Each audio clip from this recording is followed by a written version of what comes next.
Good evening, everyone. This is Robert, RJL 518, welcoming you to another exciting edition of Inside Pitch. The 1981 Pennant race is on the air. 2 days of baseball left in the final week.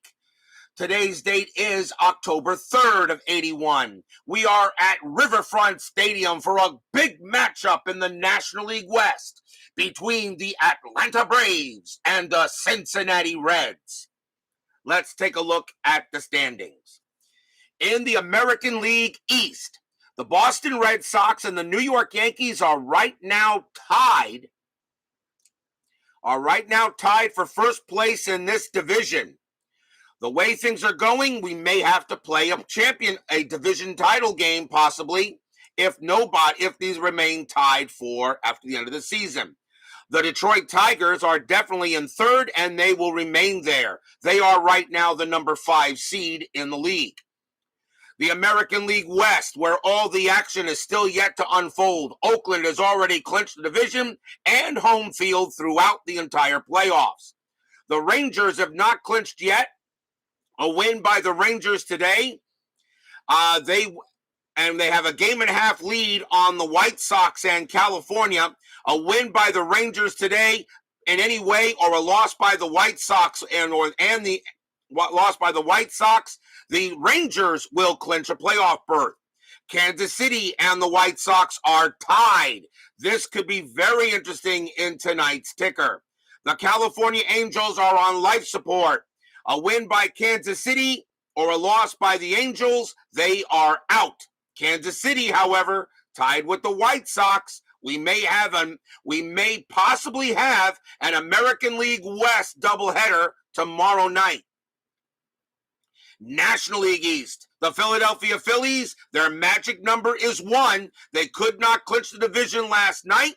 A win by the Phillies or a loss by the Cardinals, the Phillies will clinch the NL East.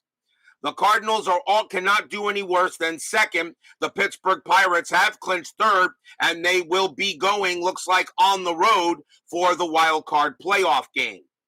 The National League West, the Dodgers have clinched the division, and they have clinched the number 1 seed in the league. The Atlanta Braves and the Cincinnati Reds tonight.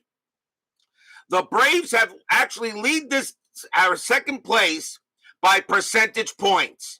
Because some teams didn't play the full allotment, we are using percentage points to break ties. Tonight's game is simple. If Atlanta wins tonight, even if the Reds win tomorrow, they will still be percentage points behind the Braves. Atlanta will clinch second place in the National League West tonight if they win. If they lose, Cincinnati will jump into second, and then they still need to beat the Braves in tomorrow night's game to clinch second place. Otherwise, whoever loses here will host the Pirates in the National League wild card playoff.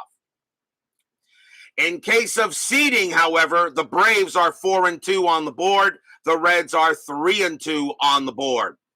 Anything is still possible tonight.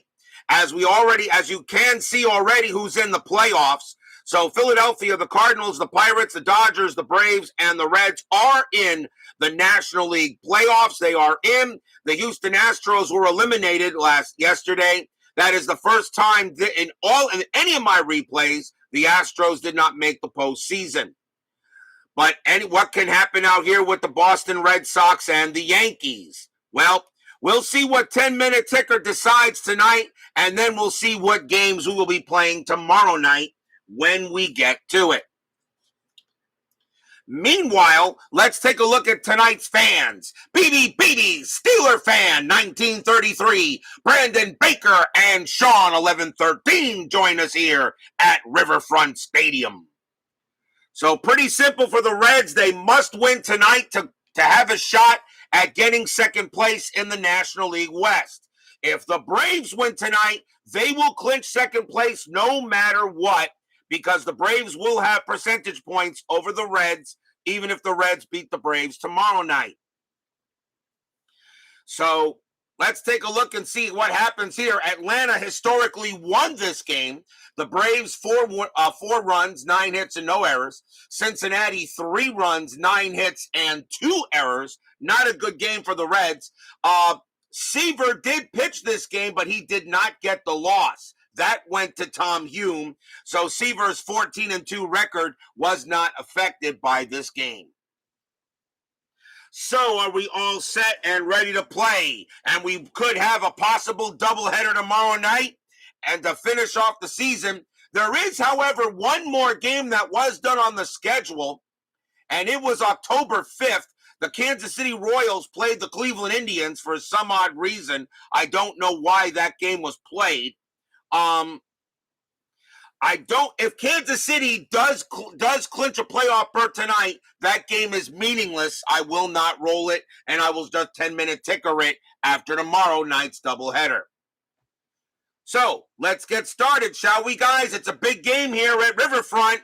The Braves and the Reds. Let's see what we got. Starting pitcher for the Cincinnati Reds. Needs really no introduction. The terrific one, the franchise, Mr. Tom Seaver. 14 wins, 2 losses, no saves, a 2.54 ERA. Seaver, who should have won the Cy Young that year as well, but some kid named Fernando got it for the Dodgers. I don't know. I know he was special that year, but yeah, whatever. Seaver should have 5 Cy Young awards. So let's get started. The fans here know what's at stake here at Riverfront, and here we go. Leading off for the Braves will be left fielder Brett Butler. 254 average, no homers, and 4 RBIs. We are using red, white, and white dice. The Reds are the home team. Here we go. Top of the first, let's play some baseball. 5-6, that's a strikeout. 10, and he got him. He struck him out. Riverfront Stadium adds 1 to strikeouts, 3 to walks, and Butler against a righty is a 9, but the +1 makes him a 10, and Seaver gets strikeout number 1. He had 87 of them that season. Next up will be right fielder Brian Aselstein. 256 average, 2 homers, 10 RBIs. First time we've seen him in the starting lineup for the ATL. Woodman 564 joins us here at Riverfront Stadium. Seaver with the pitch, 1-6. That's a walk plus. That 18 will walk Brian Aselstein, and he will trot to first. A walk given up by Seaver. He had 58 of them in 81. Last night, we had a very good chance at a no-hitter, but just missed for Jeff Zahn. Check out that game. It was a 1-hitter. I did go ahead and check my records. That was the first time I ever rolled a 1-hitter. I did have a 3-hitter and a 2-hitter. I never had a 1-hitter. That's the first time. We got pretty close last night. Azelstein is on first. Infield goes to double play depth. There is 1 out, of course. Next batter, third baseman Bob Horner. 277 average, 15 homers, and 42 RBIs. Checking strategy, 13. Azelstein stays where he's at. Seaver with the pitch. 3-5, strikeout 4, and he got him. Swing and a miss, strikeout number 2 for the terrific one. Tom Terrific. Next up, first baseman Chris Chambliss. 272 average, 8 homers, 51 RBIs in 81. Checking for Aselstein. He gets close to getting the jump because Seaver did not hold runners on very well. That was a +3, but he just misses with a 5. Aselstein with a 20 stolen base rating, I would send him, but he's not going. Seaver with the pitch. 5-1, that's a range play. Chambliss, 1-6, that's a fly ball to left field. Getting over there is George Foster. Foster's range is a 2, and he won't get it. That's going to drop, and it's going to be a single for Chambliss out of Foster's reach. Aselstein's base running rating is a 2, becomes a 3 with 2 outs. Single to left, -2 is 1. Foster has a +1 arm. So a 1-2, Aselstein makes third. 3-5, he holds. 6, there could be an out. It is a 1, and he does on a 1. Chambliss rounding first. On a 1 or a 2, he'll take second on the throw. He stays at first base with the 3. So a base hit given up to Chris Chambliss. Runners at first and third there. And now the very dangerous center fielder, Dale Murphy. Murphy, 247 average, 13 homers, 50 RBIs. Dale Murphy, very dangerous and could put the Braves ahead earlier here. Big Clue joins us here at Riverfront Stadium. Runners at first and third. That is a 1. Azelstein will not steal. Chambliss will. I'm not going to send him. It makes no sense. Murphy will go ahead. He'll pitch to Murphy. Although Chambliss does have a good chance to get second. But with 2 outs, I'm not going to do it. Seaver with the pitch. 4-1. Strikeout. 15 no. Murphy. A 2-3. And he popped that up in the infield.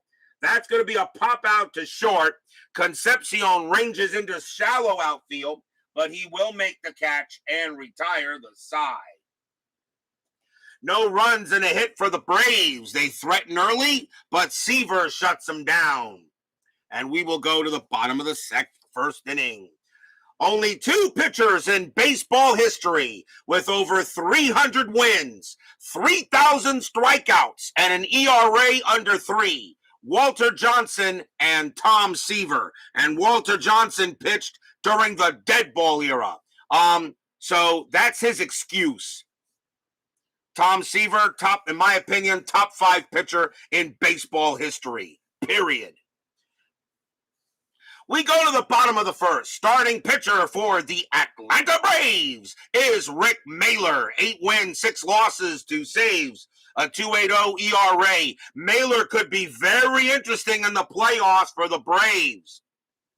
And he had 14 starts that year. I'll see where I'm going to put him. I usually go by ERA when I choose starters for the rotation. I usually, as long as I get the most starters in there. We will see what happens tonight. Leading off for the Reds will be Dave Collins. Collins is in right field tonight. 272 average, 3 homers, and 23 RBIs. I also think the Reds are going to be a tough out as well. But the question is, do you want to be a tough out in the wild card series or division series, or do you want to play that wild card game? Mahler will pitch. 2-6. That's an error on a grounder. Collins, 2-3. That is a ground ball. It's a ground ball to first. That's it to Chambliss. Chambliss's error rating is a 2. That's a 19. He'll make it easily. And out number 1. Chambliss gets it and tosses it to Mahler to get the out. 1 out. Next batter, center fielder Ken Griffey. 311 average, 2 homers, 34 RBIs that year. Mahler with the pitch. 4-2. That's a strikeout. 3, and he got him. Struck out Griffey. Strikeout number 1 for Mahler. He had 54 of them that season. 2 men down, and here is the shortstop, Dave Concepcion. 306 average, 5 homers, 67 RBIs in 81. Mahler looking on. He deals 6-6. That's a walk. That 18 is going to be too high. Concepcion, 5-1. Base hit right past third. That's a single. Concepcion will hold at first as he gets a 2-out base knock. And now the very dangerous left fielder, George Foster. 295 average, 22 bombs, 90 RBIs. Philip Reynolds joins us here at Riverfront Stadium. 2 outs. Concepcion on at first. Checking a strategy roll. He gets a 4. He will not go anywhere. Mahler will make the pitch. 5-5 against a righty, strikeout 3, and he got him. Called strike 3 on Foster. He didn't like the call, but he will have to deal with it. And that retires a side. No runs and a hit for the Reds as Mahler gets the job done, and we've got no score after one. Very simple. If the Braves win tonight by percentage points, no matter what, if the Reds win tomorrow, the Braves will clinch second place in the division and will not have to play the wild card game against the Pirates. The Pirates have already clinched that spot. They are the 6th seed, and so whoever loses this season, loses this game, whoever winds up as the loser in the 6th spot, in the 3rd place spot in the National League West, they will host it. So the National League wild card playoff will be held at either Riverfront or Fulton County. We go to the top of the 2nd. Leading off for the Braves will be second baseman Glenn Hubbard. .235 average, 6 homers, 33 RBIs. It has been the 1981 season has been a lot of fun to play. Seaver with the pitch. 4-4, strikeout 2, swing and a miss, struck him out, he got him. Strikeout number 3 for Tom Terrific. Braves will now send up the catcher, Matt Sinatro, .281 average and 4 RBIs. Sinatro got a lot of playing time late in the month for the Braves in September and October. Seaver with the pitch. 2-5 against a righty, strikeout. 17 is high. Sinatro, 3-5, and that is going to be a fly ball center field. Griffey will get to it, out number 2.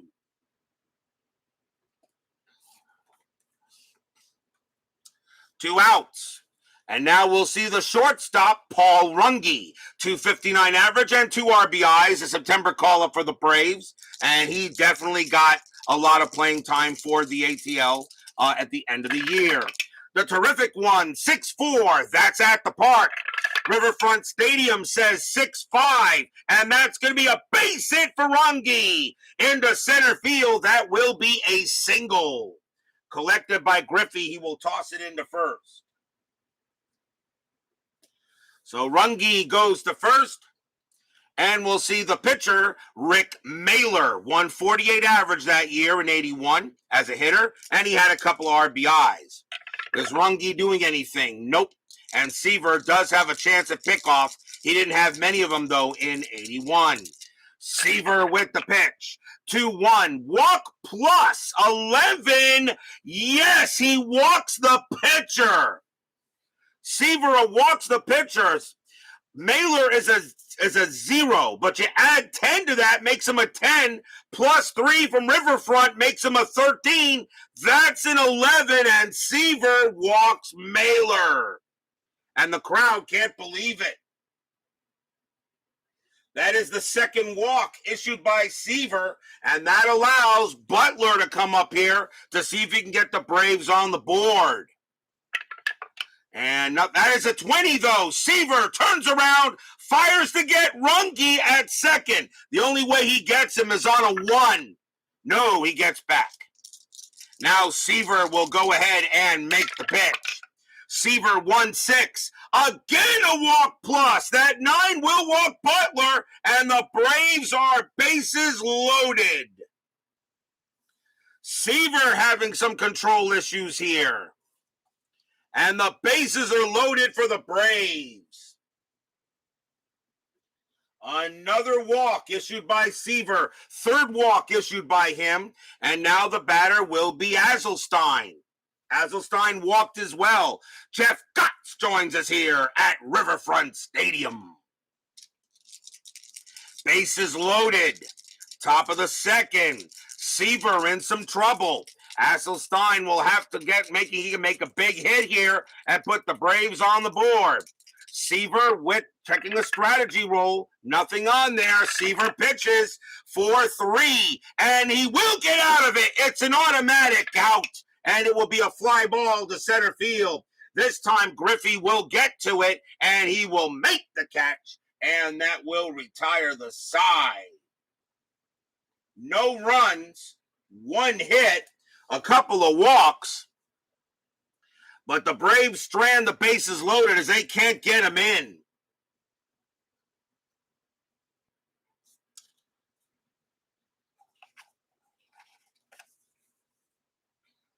And we will go to the bottom of the second with it still no score.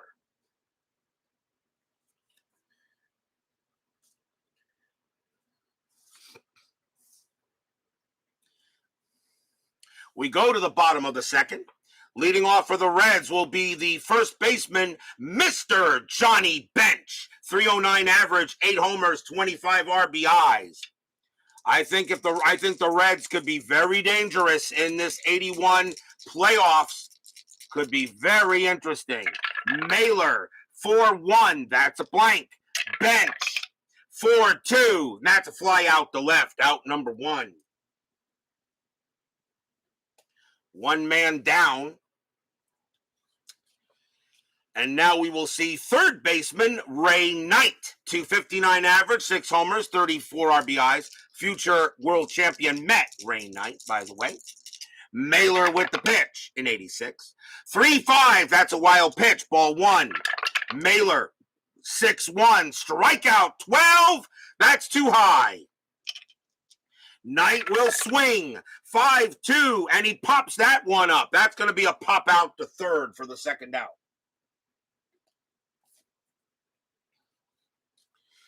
Two men down. That will bring up second baseman Ron Oster. 271 average, 5 homers, 42 RBIs.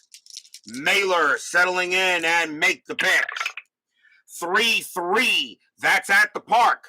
Riverfront Stadium, 3-4. And Oster gets a hold of one, and he sends that into right field. That is going to be a double for Ron Oster, and he will make it to second.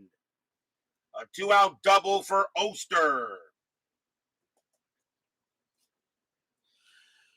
That will bring up the Reds catcher, Mike O'Berry. 180 average, a homer, and 5 RBIs. Probably will make the roster. I'm not a playoff roster, not sure what yet. Oster on at second. Mahler looking in on O'Berry. 2 outs. Checking strategy roll. That's a 10. Oster staying put. Mahler, he will pitch. 6-4. And against a righty, strikeout 15. That's just too high. O'Berry, 4-1. And that's a ground ball to short, taken care of by Runge. And he has it. And he will throw to first to get the out and retire the side. Both teams in the first 2 innings, no runs and a hit. No score after 2. If the Braves win, they clinch second place. If the Reds win, they need to win tomorrow to clinch second place. If not, a win by the Braves tomorrow will clinch it for them. Percentage points will save the Braves in this case due to all the teams not playing the same amount of games. We go to the top of the third, and that's what the 1981 season does, unfortunately. Bob Horner leads off for Atlanta. He is 0-1. And by the way, the Major League Baseball lockout did begin today. So, if anything, like I said, if there's no baseball, if there's no live baseball on TV next year, well, you know RJL 518 will have some inside pitch baseball for you. Seaver will make the pitch. 4-6. Strikeout 6. Got him. Struck him out. Horner strikes out for the second time today. 4th strikeout for Seaver. And of course, we're not sure of the season yet because you guys will be voting on that on the season selection show. Here's Chambliss. Chambliss had a base hit his first time up. Seaver looking on. He will make the pitch. 5-4, strikeout 2, called strike 3. Chambliss can't believe it. Strikeout number 5 for Seaver.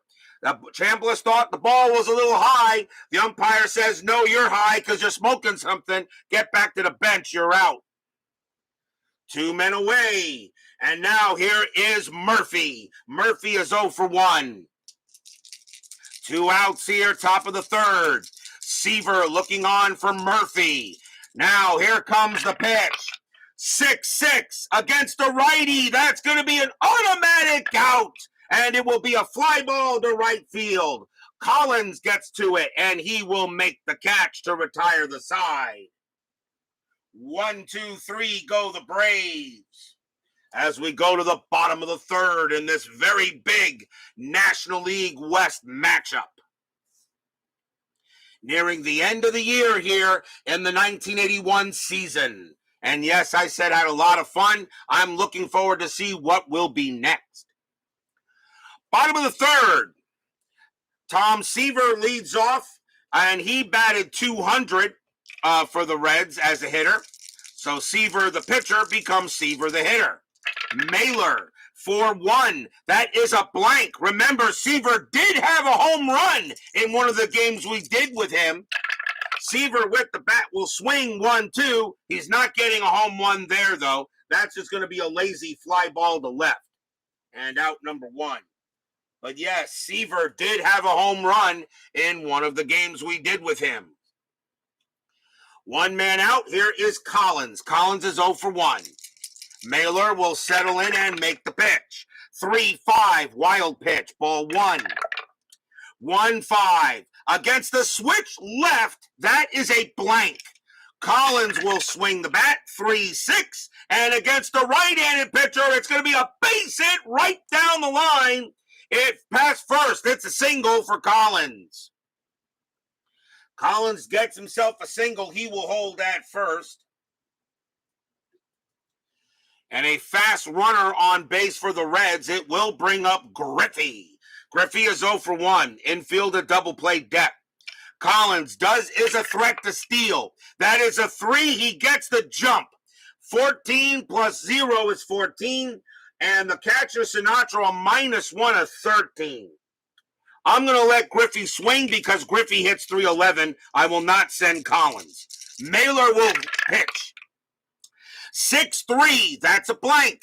Griffey, 4-6, base hit, right field for Griffey. It's a single for him. Collins, a base running rating of 5. Single to right, +2 is 7. Right fielder Aselstein is a +1 arm, so that makes him an 8. There's not going to be a throw at all. Collins easily will go into third standing up. He won't slide, and he is safe. Collins goes to third base. Runners at the corners for Concepcion. He is 1 for 1. And still 1 out here in the bottom of the third. They will call the infield in. Collins, with that base running rating of 5, now becomes a 3. Mahler will make the pitch. Checking a strategy roll first. That is a 19. Nothing happening. Mahler will deal. 1-2. That is a range play. Concepcion, 1-5. And that's a ground ball to second. Second baseman Hubbard's range is a 3, but with the infield in, his range is a 1. Does he make a spectacular play? No, he doesn't. That's going to get by him. Base hit for Concepcion. A single past second. Collins comes in to score. Griffey's base running rating is a 5. He will make third easily on a single past second. Concepcion holds it first. 1-0 in favor of the Redlegs.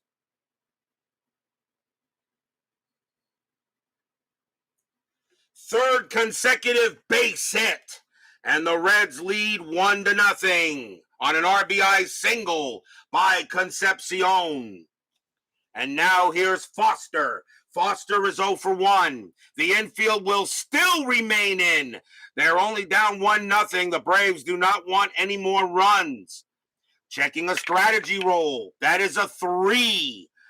Nothing for Griffey and nothing for Concepcion. He does get the jump because of Mahler's +2 hold rating. And the attempt makes him a 3, but I'm not going to send him. Foster can easily send this ball out of the park, and you want the runners on base. Mahler with the pitch. 4-1. That's a blank. Foster. 3-4. And that's going to be a fly ball to left field. Butler will get to that one. That's out number 2. Foster, a sacrifice fly rating of 2. That will not bring him in automatically. Griffey's base running rating is a 5. Butler's arm rating is a +1, which makes him a 6. Don't even have to roll on that. Griffey will come in on the sacrifice fly. He will score 2-0 Reds. As even though Foster did not have the automatic sacrifice fly, he hit it to maybe the one fielder that makes it automatic. 2-0 Reds. Stadium cheers. Yay!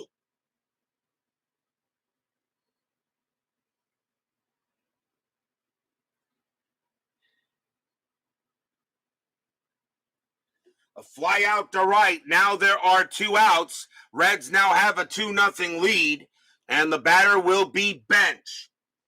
Bench is 0 for 1. Checking strategy roll. That is a 6. Concepcion stays put. Mahler, he will make the pitch. 5-4. That's blank. Bench. 6-6. And that's a ground ball to short. Taken care of by Runge. He gloves it, and he throws to first to get Bench. And that will retire the side. 2 runs for the Reds on 3 hits. And after 3, the Reds have a 2-0 lead on the Braves. The Reds absolutely must win tonight in order to have a shot at clinching second tomorrow. A loss here, the Braves will clinch second place automatically due to percentage point victory. We go to the top of the 4th. Leading off for the Bravos will be Glenn Hubbard. Hubbard is 0 for 1. Seaver now has a 2-run lead. Let's see what he can do with it. Seaver, 4-3. That's an automatic out, and it will be a fly out to right. 1 away.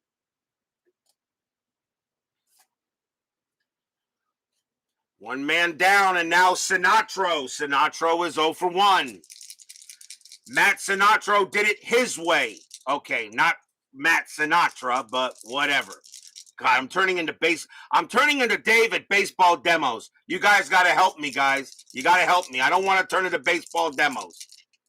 Well, I want to be as good as him, but the puns just got to leave. Seaver with the pitch. 4-4. Strikeout 15. That's high. Sinatro. 1-6. That's a ball hit to center field. That is a 10 against a righty. Sinatro gets himself a double into center, and he will hold at second. A nice double by Matt Sinatro, and he'll go to second base. Runge is up next, and he is 1 for 1. He got a single his first time up. Anything on strategy? That is a 20. Seaver turns around, fires to second. Nope, Sinatro gets back. Now Seaver will now concentrate on Runge. Pitch, 6-1 against a righty. That's going to be an automatic out, and it will be a fly ball to center field. Griffey makes the catch. Out number 2. Sinatro's base running rating is a 1 on a fly out to center. Griffey has a +1 arm, so it's a 2. A 1-2, Sinatro will take third. 3-5, he holds 6, or could be an out. That is a 6. On a 6, Sinatro, on a 6. Let me just make sure something. I always forget this roll here. On a run, you roll 3d6 here.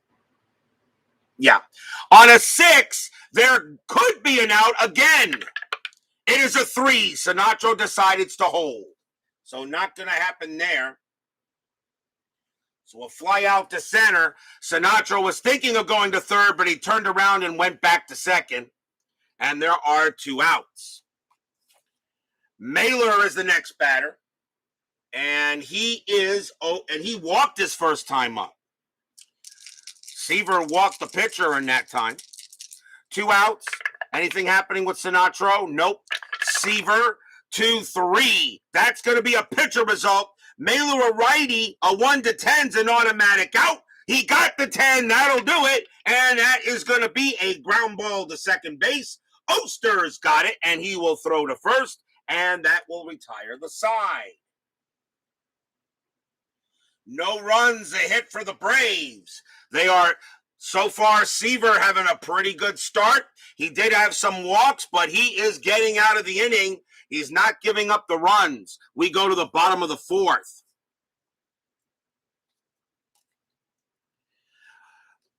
Ray Knight leads off for Cincy. He is 0 for 1. Mahler staying in there. Very good possibility the Braves and the Reds could be facing each other in the playoffs. You never know. Mahler, 5-3. That is a home run possibility. Knight a righty, but it's a 0 there, so that's not going to happen. Knight, a 2-2, and against a right-handed pitcher, he does lift a deep fly ball to center field, but Murphy's got all the room, and he will put it away for the out.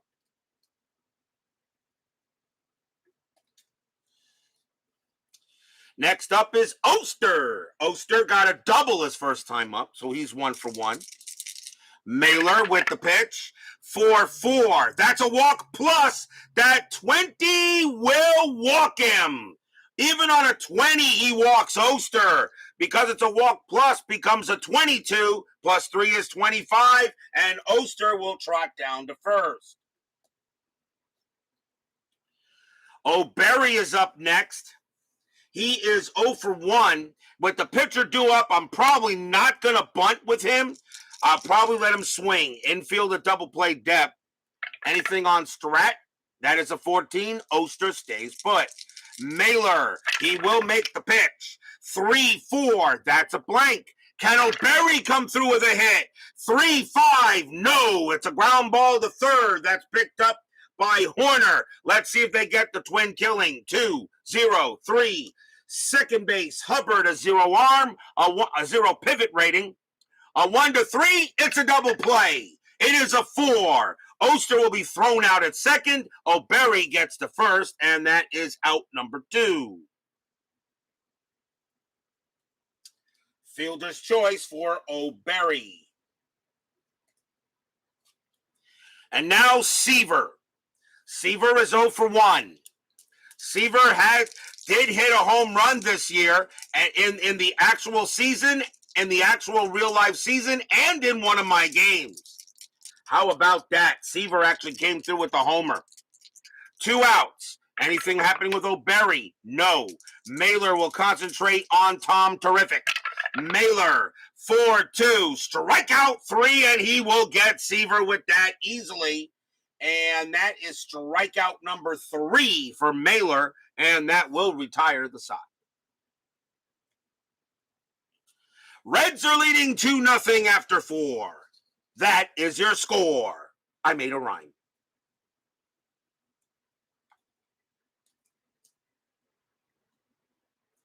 And there were no runs, no hits, and no errors. Just a walk and a fielder's choice. Top of the 5th, leading off for the ATL will be Brett Butler. Butler is walked his last time up. He is 0 for 1. Seaver looking so far. He's calmed down a little bit since the walks. See if he keeps it going. 4-6. Strikeout 9. He got him. Struck him out. And that is strikeout number 6 for Seaver. Out number 1. He only had 87 Ks in 81. Not one of his better years strikeout-wise. But, of course, Seaver in the 1980s, probably, as I said, should have won the Cy Young Award in 81. But his career was beginning to start winding down, even though he was still very good from 82 to 86 in the years he did pitch. We go to Brian Aselstein. He is next, and he is 0 for 1. Seaver, 5-5. That's a range play at the park. Riverfront Stadium says 5-3, and that is going to be a ground ball to short. Taken to Concepcion. His range is a 4. He will get it. Nice play by Concepcion. He will fire to first to get Azelstein, and that is the second out. Here is Horner. Got to be very dangerous with him. Horner is struck out twice. You know Horner's always due to hit a bomb. Seaver will make the pitch. 2-3. That's a pitcher result. Horner a righty. A 1-10's an automatic out. The 11 is too high. Horner 2-2 and a fly ball to left. And Foster will come in, take a few steps inside, and will put it away for the out. A 1-2-3 inning for the franchise. We go to the bottom of the fifth. Mahler comes back on the mound for the Braves. Dave Collins leads off for the Reds. Collins is 1 for 2, singled his last time up. Mahler, and now he deals 5-3. That's a home run possibility. Collins a switch hitter, though, hitting from the left side. A 1-2. The 4 is too high. Collins 3-4, and he does hit a ball to left field. That is a 1, and against a right-handed pitcher, he will get himself a nice single, and he will hold it first. Collins belts a single, and that is his second hit tonight. Next up is Griffey. Griffey is 1 for 2. Collins on it first, infield double play depth. Anything with the strat, that is a 2. Collins does get the jump. 14 plus 0 is 14, and Sinatra minus 1 is a 13. I didn't steal him with him last time, and Griffey came through with a hit. I will not do it again. Collins will stay first. Will stay at first. I will not steal. Mahler will deal with the pitch. 3-4. That's a blank. Griffey 2-2, and this time it is going to be a fly ball to left. And Butler will get to that, and that is out number 1.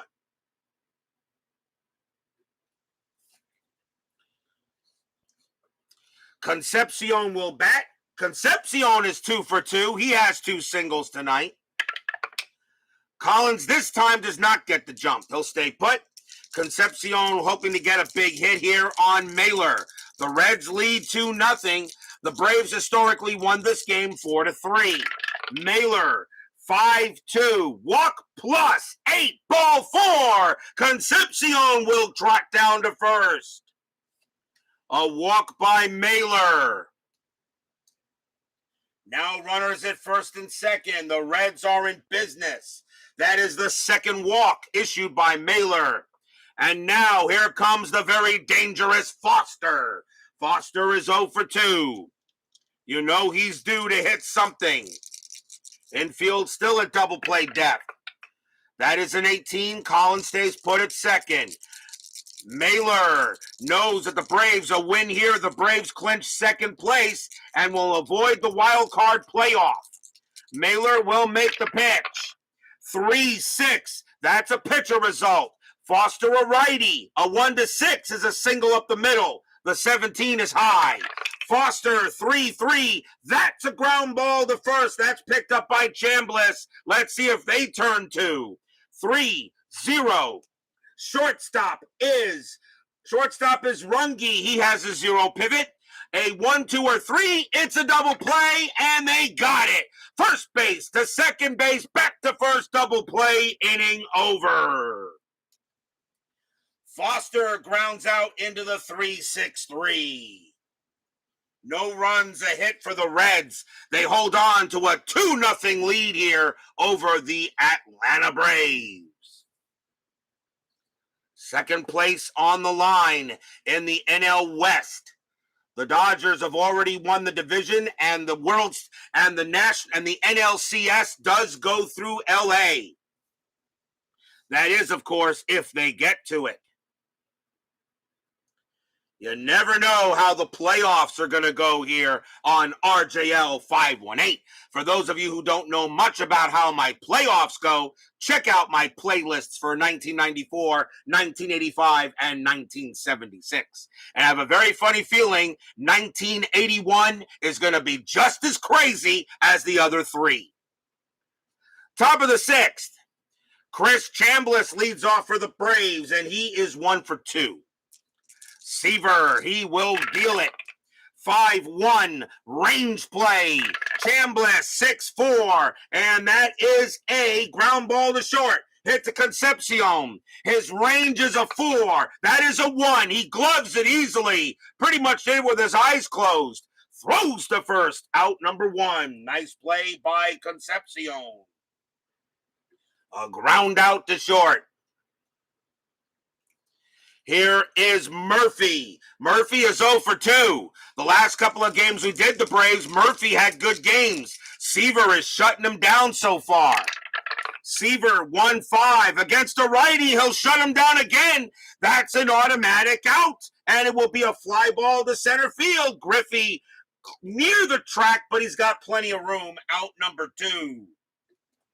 Seaver doing the job today on Dale Murphy. And now here's Hubbard. Hubbard is 0 for 2. Seaver settles in. He makes the pitch, 4-3. Again with the automatic out. And that's a fly ball to left. Getting under it is Foster. He will take 2 steps to his right and will put it away. Side retired. 1, 2, 3, go the Braves again. Seaver has definitely settled down since the walks, and we go to the bottom of the 6th. A Reds win tonight and tomorrow, they will clinch second. The Braves just need to win one of these 2. Percentage points will give the Braves the second place championship. We go to the bottom of the 6th. And I know I repeat myself a lot, guys, sometimes, but I always want to make sure you guys know what is on the line when it comes to the playoff, when it comes to the pennant race and the playoffs. Mr. Johnny Bench leads off for Cincy. He's 0 for 2. Mahler will still be out there. He has about 4 batters left before fatigue. Mahler will pitch. 6-4 against a righty. Strikeout. That 20 is too high. Bench. 5-5, and he grounds it to second, and that is out number 1.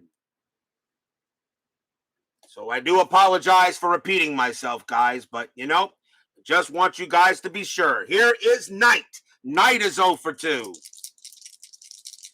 This is my 94 season still available for viewing. Every one of my videos is available for viewing there, Mr. Gotts. Just go to my channel and check my playlist. There's a whole... Every one of my seasons has been organized by playlist. All you have to do is start at the beginning or any game you want to look for, it's there. So yes, my 94 season and that was used payoff pitch, okay, is available. Absolutely. They all are, including all my one and gones and other matchups I did throughout the channel. Knight will up. He is 0 for 2. Mahler, 2-3. That is a blank. He's not tired. Knight, 2-3. That is a ball hit to left field. That is a 5 against a right-handed pitcher. Knight will slap it into left for a single. Knight gets his first base hit of the game. He will hold it first. And it will bring up Oster. Oster is 1 for 1, has a double and a walk. Infield is at double play depth. Knight not really a stealing threat, and he's not going anywhere with that 7. Mahler, he deals. 1-1, range play at the park. Riverfront Stadium, 4-6. That's a ball hit to left field. That is an 8, and that is going to be a double to left field, but it is a range play first for Brett Butler. His range is a 3, a 1, 2, or 3. He'll take a double away. But Butler tracks it down. Does he make the catch? Yes, he does. Butler gets it on the run with a 3 and takes a double away from Oster. 2 outs. Oster can't believe it. What a run by Brett Butler out there. And, of course, we all know that Brett Butler will be one of the better leadoff hitters in baseball as he went through later in the 80s. Dave Little joins us here at Riverfront Stadium. 2 outs. Next batter is O'Berry. Mahler settling in. O'Berry at the plate. O'Berry is 0 for 2. Knight on at first. That is a 1. Knight is not going to steal. He'll stay put. Mahler will make the pitch. And that is a 4-3 against a righty. Strikeout 20 is too high. O'Berry 1-1. It's a fly ball to center. And Murphy has all the room he needs. He will put it away to retire the side. No runs, a hit for the Reds. After 6, they're still clinging to a 2-0 lead here over the Braves. Brett Butler used to annoy the crap out of. Yep, that's a sign of a good ball player. When a ball player annoys the crap out of you and you're on the opposing team, yeah, that's a good ball player. And he was. 1981, Brett Butler really coming into his own. We go to the top of the 7th here at the stadium by the front of the river. Seaver, he's still pretty strong. He's got about 5 more batters he can face before he gets fatigued. Matt Sinatra will lead off for Atlanta. He's 1 for 2 with a double. Seaver settles in, now deals 4-4. Strikeout 19 is high. Sinatra 5-5, and that's grounded to third. Knight will take it and toss it to first for the out. 1 down. Paul Runge is up next, and he's 1 for 2. Seaver 1-3. That's a range play. Runge 6-4, and that is a ground ball to second base. It's a range play for Oster. Oster was one of the better second basemen in baseball. His range is a 5. It is a 3. He's got it, and he will throw to first for out number 2. Rick Mahler is due to bat, but he is tired, and the Braves will take him out. We will see a pinch hitter against Seaver. And coming on to pinch hit for the Braves will be Claudel Washington. 291 average, 5 homers, and 37 RBIs. Washington will pinch hit against Seaver here in the top of the 7th. Jack Dawson joins us here at Riverfront Stadium. And yes, Knight had a cannon for an arm. He did. One of the reasons why the Mets picked him up. Seaver with the pitch. 6-1 against the lefty. That's a blank. Washington 3-6, and against a righty, that's a ground ball to second, taken care of there by Oster, and he has it, and he'll toss it to first. Side retired.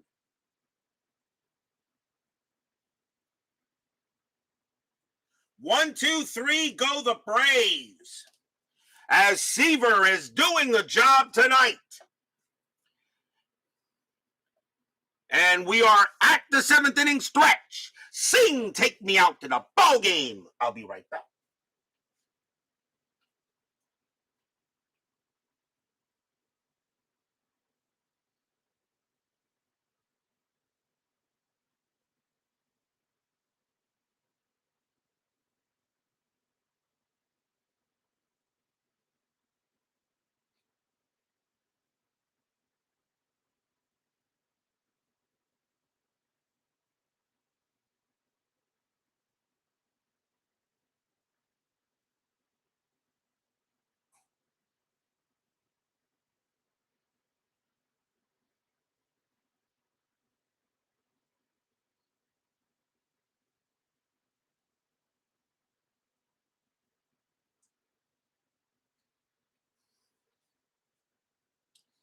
Don't forget, we have a gigantic 10-minute ticker coming up tonight.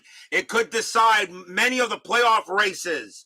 Tomorrow's date is October 4th, and since it's a Friday night, if a double header needs to be done, I will do one if it needs to be done. We will let the 10-minute ticker decide if I have to do one or not. So let's find out what happens from the ticker if I have to do one game or two.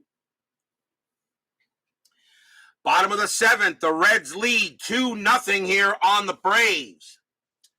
Leading off for the Reds is supposed to be Tom Seaver, and he is the leadoff batter. The question is, He's got 2 more batters he can face before he's tired.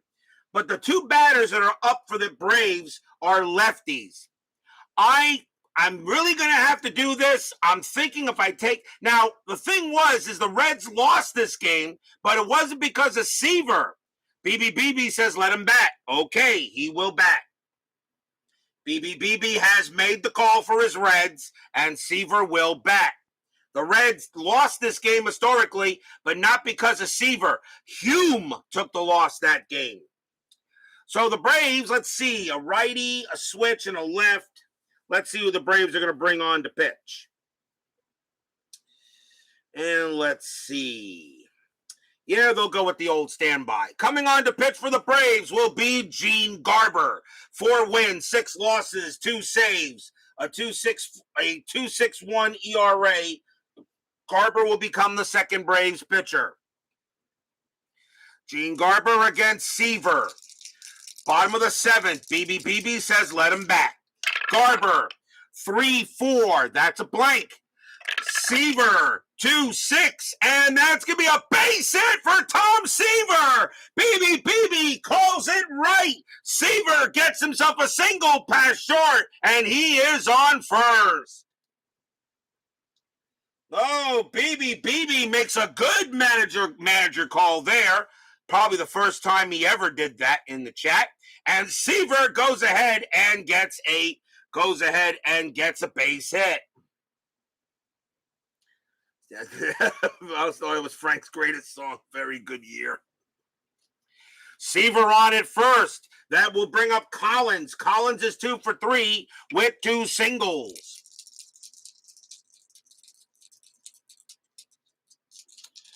Garber looking in on Collins. Dave Little says, BB, a genius. Yes, that's the first time he actually called something right. Oh, double play depth. Seaver on it first. Is Garber going to do anything? That is a 20. Garber fires to first. He gets Seaver, and Seaver gets back.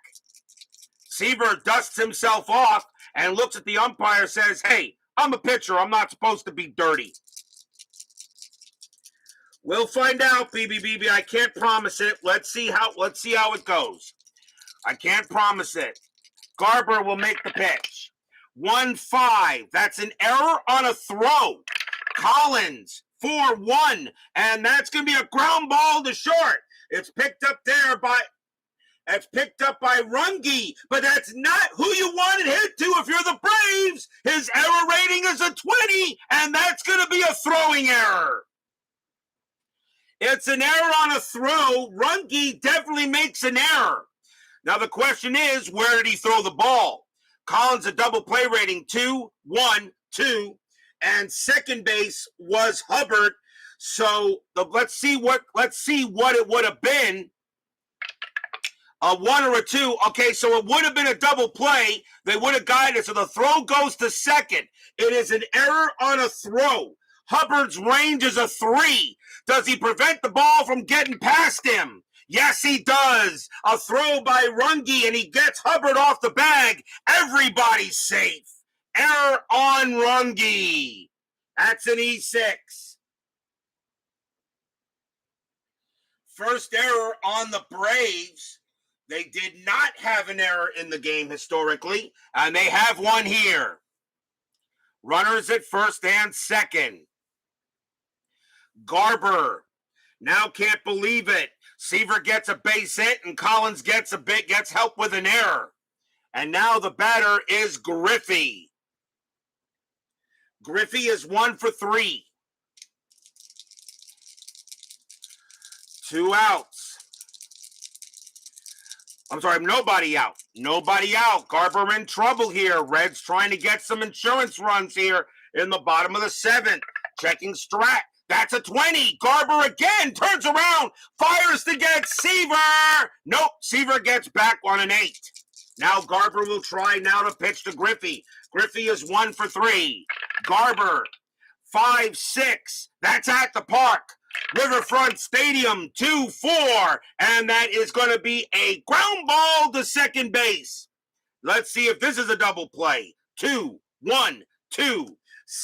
Shortstop, Runge is a 0. A 1 or a 2, it's a double play. It is a 1 and they got it. Second base, back to first, double play. Seaver goes to third. Oh, Griffey Holt hits into the 4-6-3, and there are now 2 outs. That could be huge.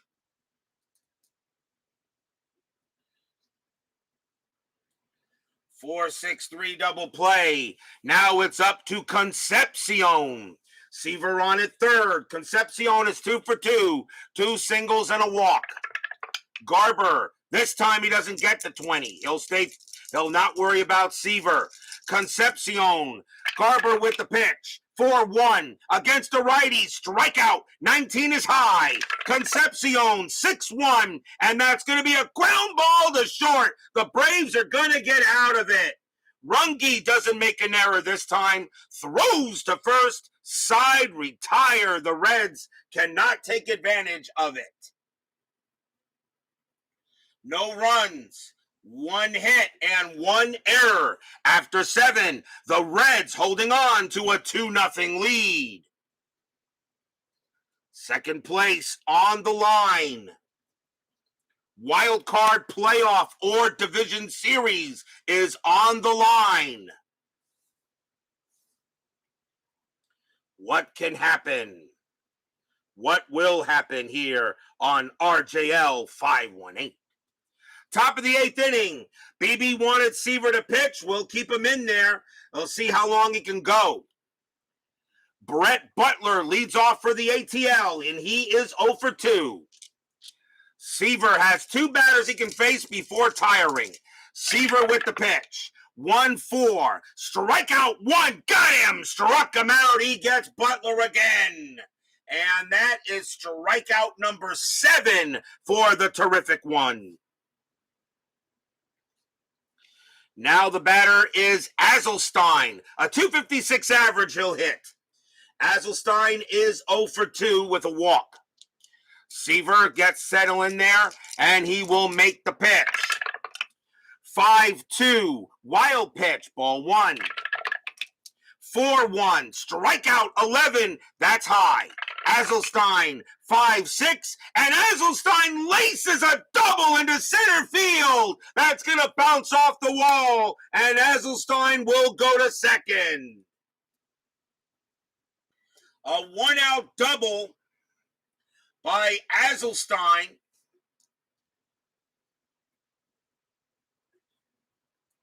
And that is a man on at second. And now the batter is Bob Horner, the tying run. Seaver is now tired. But I'm going to keep him in there because BB wants to keep him in there. But if the Braves get a run here, he's got to come out. Seaver will pitch to Horner.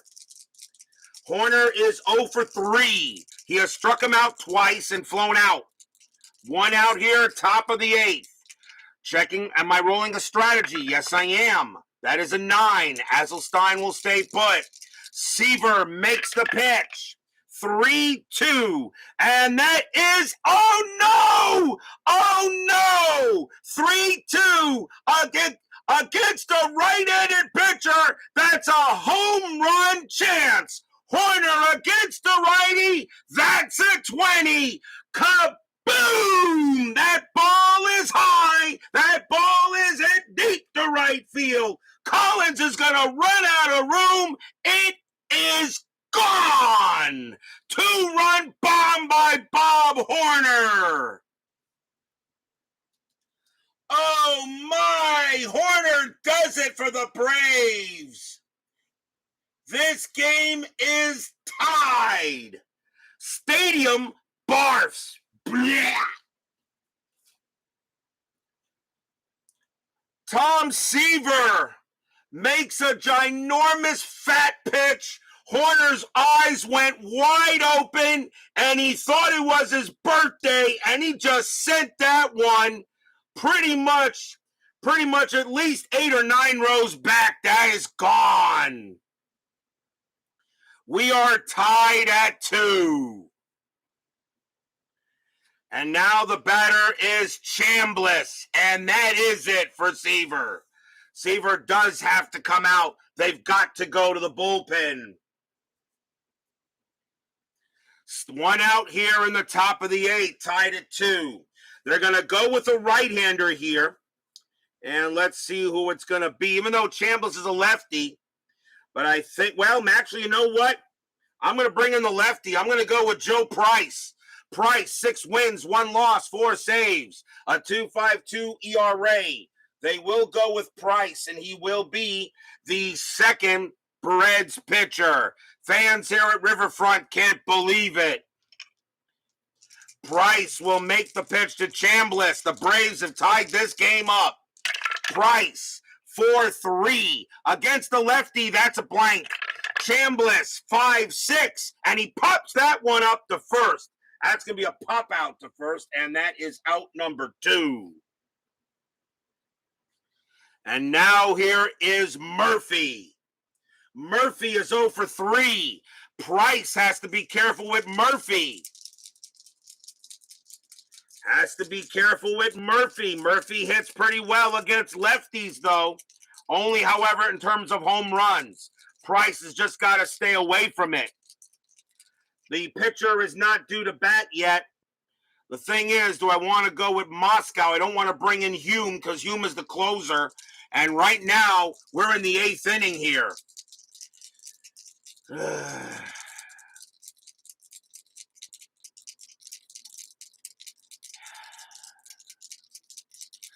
I'm going to let Price pitch. Price is going to pitch to Murphy. Tied at 2 now. Murphy looking for a good pitch. Price, 6-3. That's a pitcher result. Murphy a righty. A 1-12 is an automatic out. The 2 is good. He got him. And that is going to be a fly ball to left field. Foster will get to that one. He will make the catch and retire the side. 2 runs on 2 hits. A 2-run bomb by Bob Horner. And we are tied going in the bottom of the 8th.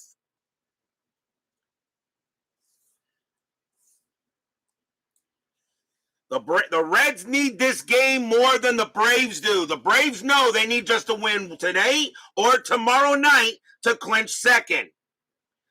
If the Reds win tonight, they need to win tomorrow night to clinch second because of percentage points due to the amount of games that were not played. We go to the bottom of the 8th inning. George Foster leads off for the Reds. Garber, he'll pitch to him. Garber will stay out there. Bottom of the 8th, tied at 2. That took the mojo right out of the stadium. Garber with the pitch. 3-2. That's at the park. Riverfront Stadium, 3-1. And that is going to be a ground ball to short. Taken care of by Runge. And he throws to first for out number 1. 1 down. Here comes Mr. Bench. Bench is 0 for 3. Garber settles in, and he will make the pitch. 6-4. That's a pitcher result. The 18 is too high for either side. Bench will swing. 2-2, and that's a ground ball to third, picked up by Horner, and he throws to first for out number 2. And now Knight.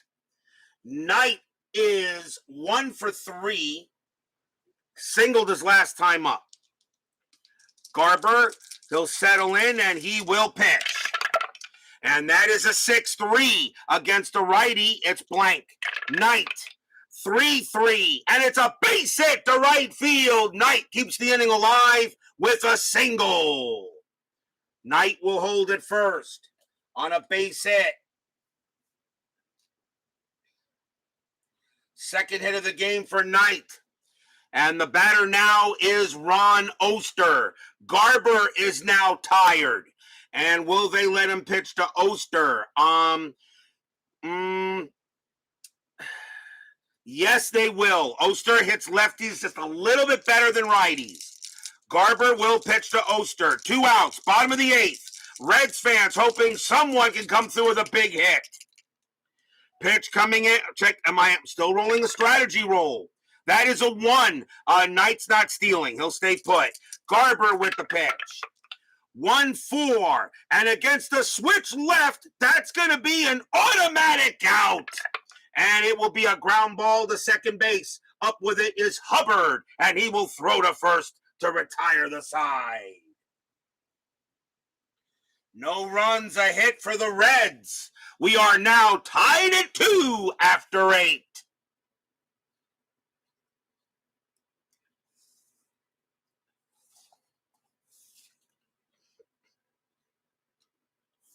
Will we see some ninth inning magic? We start first to see if there's going to be any top of the ninth inning magic. Leading off for the Braves is Glenn Hubbard. They have 3 straight righties coming up. Joe Price, he is going to come out, and the Reds will go to the closer. They got to keep it a 2-2 game to try to win it. So coming on to pitch now for the Reds will be Tom Hume. 9 wins, 4 losses, 13 saves, a 3.46 ERA. Believe it or not, he was the one that lost this game historically. Are you telling me inside pitch might do the same thing? He is one of the better pitchers he's got in the bullpen. They have to go with him. So here is Tom Hume. He'll pitch to Hubbard. Hubbard is 0 for 3. Top of the 9th, tied at 2. Hume with the pitch. 4-6. Against a righty, that's a walk. 7. He walked him. Hubbard goes to first. Hume gives up a leadoff walk, and Hubbard will trot to first. And the next batter is Sinatro. He will bat with that 281 average. Sinatro is 1 for 3. Hubbard, not much of a stealing threat, though. Double play depth is called. That is a 15. Hubbard not going anywhere. Hume looking in on Sinatro. Fans here, Riverfront, know second is on the line and hoping to avoid the 1-game playoff. Hume with the pitch. 5-3 against a righty. That's a walk. 13. He walked him. He walked Sinatro. He walks Sinatro. And now runners are at first and second with nobody out. 2 consecutive walks. And now the batter is Runge. And I may bring in a pinch hitter so I can bring in a different shortstop. But then again, it might not matter here. Runge, a 259 average. You know what? He's going to bat. Runge's actually 1 for 3. I'll keep him in there. Usually with batters are around the 240 to 260 mark. I usually keep him in there. Paul Runge will bat against Hume. Nobody out. A big chance for Atlanta to steal this game from the Reds. Runge is 1 for 3. Strat roll, 17. Nothing happening. Hume will pitch to Runge. And that's a 3-1. That's a blank. Runge swings. 2-3. Base hit. Center field for Runge. He gets a single to center. It's a single to center. Hubbard's base running rating is a 5. Single to center to get to home from second. +2 is 7.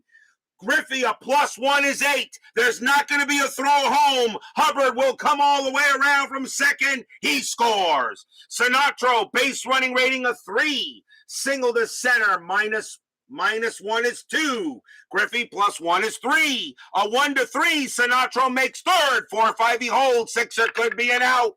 It is a 3. Sinatro makes third. Runge comes through with an RBI single, and the Braves take the lead 3-2.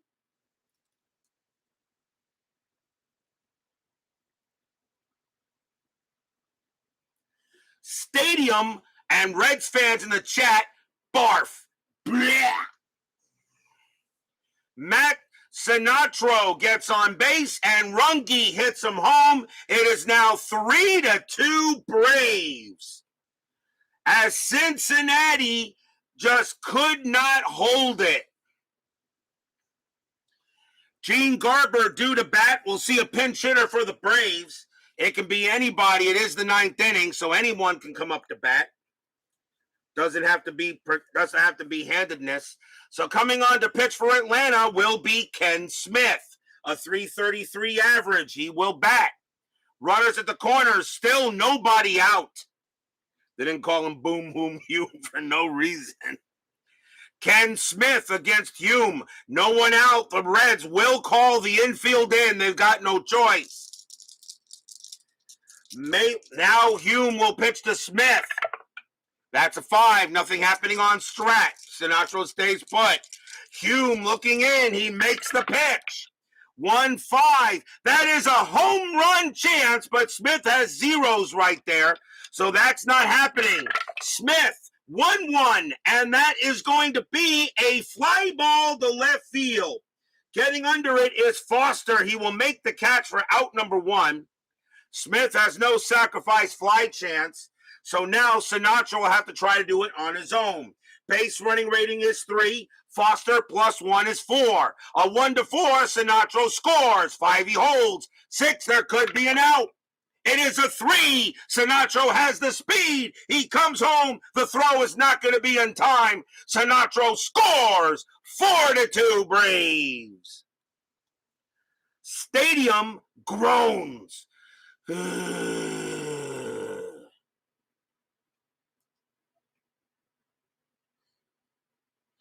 Sacrifice fly to left brings in a run, and the Braves now lead it 4-2. And the batter now is Butler, and that's it for Hume. He is gone. Comes in and doesn't do the job, pretty much like the actual game went. 4-2 Braves now. Butler will bat. The Reds will bring in a new pitcher. And it can be anyone they want, since it is the 9th inning, except that is at least not a starter yet. And I think they will go with, they got 2 lefties coming up. They're going to bring on Charlie Leibrandt. 1 win, 1 loss, a save, a 3.60 ERA. Not 100% sure if Leibrandt is going to make the playoff roster. He only pitched 30 innings. I'm not sure he'll make it. But Charlie Leibrandt will pitch here to Butler. 1 out. Infield now back to double play depth. And strategy rolls are now off. Butler is 0 for 3. He has struck out 3 times and walked. Leibrandt, 2-2. That's a blank. Butler, 1-1. Base hit right past Leibrandt. That's a single. Bring Seaver back in. He gets it past Leibrandt. Butler has a single right past him. Runge's base running rating is a 3, though. With only 1 out, he won't make it to third. He has to hold at second. A base hit for Butler. He gets his first hit of the game. And now runners at first and second. And now the batter is Aselstein. 256 average, he'll hit. 1 out. Runner still at first and second now. 4-2 Braves. Are you saying that Sinatra had to do it his way? Yep. Leibrandt, no strategy rolls. Leibrandt will pitch. 3-4. Strikeout. 11 or 13, it won't matter. It's too high. Azelstein, 6-6. And that's a fly ball to right field. Collins will get to it, and that is out number 2. Runge, a base running rating of 2 on a fly out to right. And let's see, Collins has a +1 arm. A 1-3, Runge will make third. 4-5, he holds. 6, there could be an out. It is a 2. Runge will make it to third as the ball was deep enough. And now runners at the corners with 2 outs.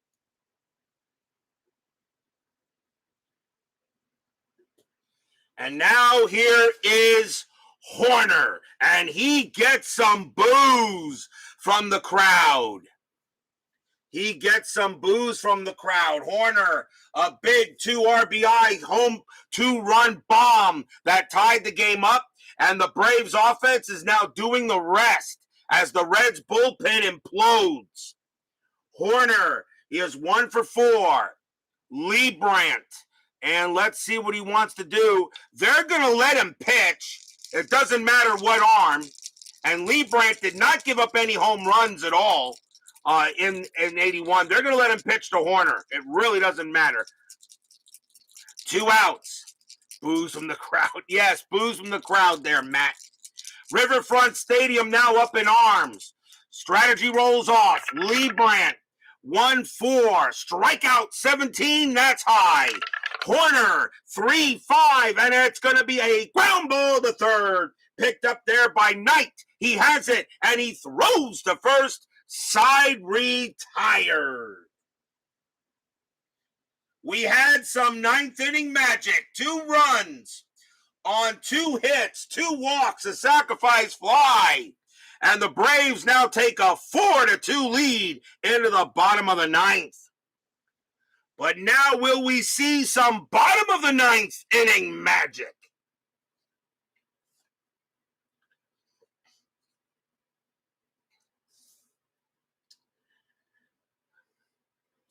Michael Berry is due to lead off for the Reds. He will not bat, obviously. The Braves will bring out their closer, and that is going to be Rick Camp. So coming on to pitch for the Braves is Camp. 9 wins, 3 losses, 17 saves, a 1.78 ERA. Rick Camp, one of the best relievers in 1981. Michael Berry due to lead off. He will not hit with that 180 average. The Reds will go to the bench. And leading off for the Reds will be Joe Nolan, and he will take over at catcher. 309 average, a homer, and 26 RBIs. So timeout on the field for a substitution.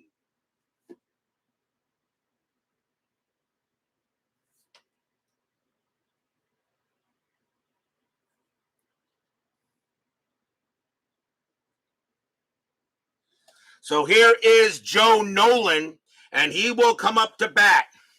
Bottom of the 9th, 4-2 Reds. Big Clue says, will we see some 9th inning magic? We already have, but now can the Reds do some of their own? Camp knows what's at stake. Second place for the Braves, avoiding the wild card playoff game. Camp with the pitch. 1-1, error on a grounder. Nolan, 5-1. That is a ground ball to short. And that ball is hit to Runge. And that's going to be an error on Runge. Runge's error rating is a 20. And he bobbles it again. Second error on him. Nolan is safe. Another E6 on Runge. Second error on the Braves. They've got 2 errors here. It was actually the Reds who had 2 errors in this game. What? Did you expect a 1-2-3 closing inning at RJL 5-1-8? I think not. So Nolan on it first. Now the tying run coming up to the plate. And it's going to be a pinch hitter for Lee Brandt.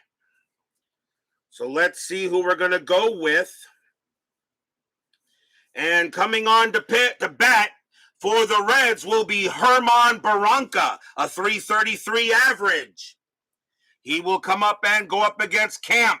A huge error on the Braves gives them 2 errors in this game, but can the Reds take advantage of it? Infield double play depth. Strategy rolls are off.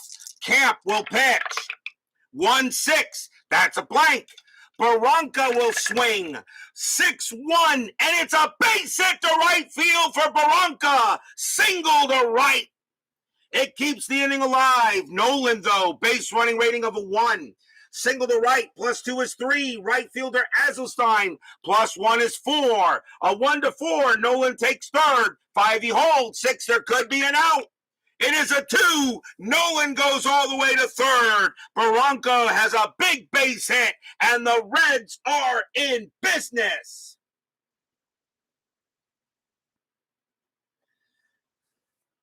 Herman Barranca comes through there, and now runners at the corners. The Braves are going to call for double play depth. They have a 2-run lead. The next batter for the Reds is Dave Collins. He will bat. He is 2 for 4 2 singles and reached on an error. So here is Dave Collins. So Joe Nolan and Herman Barranca go ahead and get the job done. Now Collins will bat. Camp in trouble. Knows all he's got to do is get this game over with, and the Braves will play in at least, let's see here, the Braves have a 5-7. They still have not clinched the 3rd seed yet. Depends on what the Cardinals do. Runners at the corners. Camp with the pitch. 2-6. That's a walk. 8. He walked him. The bases are loaded. The bases are loaded.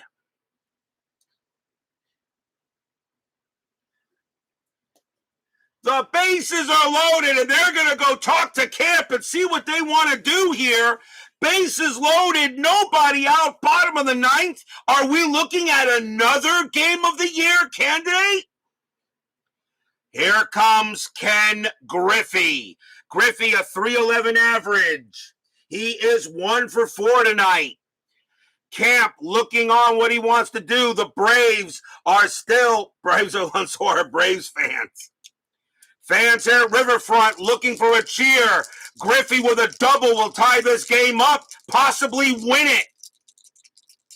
Camp looking on at Griffey. The Reds, Camp is not putting this game away. Fans here at Riverfront on their feet. Camp they're going to stay with double play depth. They're not, actually, you know what? No, they're going to go infield in. They're going to go infield in and try for a 2-3 double play. Camp will come and make the pitch. It is a 1-3 against a left-handed batter. That is a blank. Griffey swings 1-6, and it's a fly ball to center field. Getting under it is Murphy. He makes the catch, out number 1. Griffey, a sacrifice fly rating of 2. Does he bring in Nolan automatically? No, he does not. Nolan has a base running rating of 1. Murphy has a -1 arm. Nolan cannot even try to come home. He stays at 3rd, 1 out. Holy cow. A fly out to center, and the Reds cannot get in there. And now it is up to Dave Concepcion, and he has a high double play rating. The Braves are going to call for the regular double play to end this game. As John Wise joins us here at Riverfront Stadium. Bases are loaded. It was short center field. Concepcion is 2 for 3, 2 singles. Camp looking to try to get this done. A double play now can end this game. Bases loaded. Fans here at Riverfront on their feet. 2nd place on the line. Strategy rolls are still off. Camp with the pitch. 1-4 against the righty. Strikeout plus 14. He got him. Struck him out. Swing and a miss. Struck him out. 2 outs. Camp gets him on a strikeout plus, which means Concepcion is a 20 plus 1 is 21, and that 14 got him. And now the batter is George Foster. Here comes Foster, and he can definitely hit one out of the park. Camp can pitch to 6 batters before being tired. Foster is his 6th batter, and he will pitch to Foster. Bring in Preston Hanna to close this out. Well, we'll see. Rick Camp looking in at Foster. Foster knows if he gets a hold of one, we could see a big grand salami to end it. We have had one of those before, but not in this season. Foster is 0 for 4. Struck out, flew out, grounded a double play, and grounded out. Foster is definitely due. Bases loaded on an error, a single, and a walk, and then Camp gets a fly out to center, which does not score the run on a sacrifice, and he struck out Concepcion. Game was under 4 minutes. Camp $500 this game. Camp looking in. Foster getting set and ready to make the pitch. He's ready. Camp pitches. It's a 6-6, and it's at the park. Riverfront Stadium. 5-6, and it's gonna be a base hit to right field. It's a single plus to right field. This game is tied. George Foster, single plus to right, it's tied. It's only an automatic 2-base advance, so Collins cannot win the game. But Nolan comes in to score.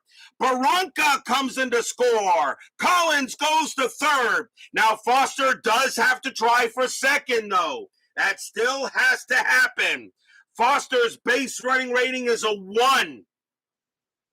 Still has to do it by rule on a single plus. On a single plus to right. Right fielder Aselstein's arm is a +1 is a 2. A 1 to 2. Foster takes second. 3 to 5 he holds. 6 there could be an out. It is a 6. Aselstein has a +1 arm, which means a 1 to 2 there could be an out. 3 to 6 Foster holds. It is a 2. Holy cow. The throw goes to where? Where does the throw go to? Now where does the throw go to? And it is a 3. The throw goes to second. Foster is out at second. Holy cow. Foster is out at second, but the runs do score. We got a tie game. And the side is retired. It is a base hit, and that does score Nolan, and that does score Barranca. Because it's a single plus, the runners only get 2 bases. Collins had to hold at third no matter what. So he stays put there, but we got a tie game. We're tied at 4. 9th inning magic strikes again. Stadium cheers. Yay! But Foster is thrown out at second. Should have held. But no, that's the rule of that. That is the rule. 2 runs on 2 hits and 1 huge error on Runge. We are tied at 4, and we've got free baseball. Free baseball. Free baseball here. Get your free baseball.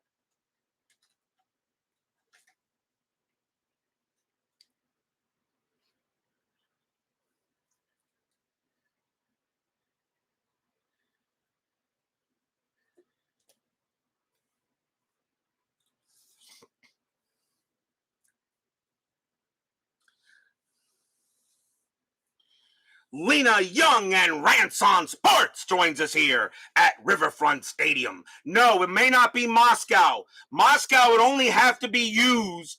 Okay, I'm not sure yet. We'll see, because we're in extra innings, so I can use any relief pitcher I want.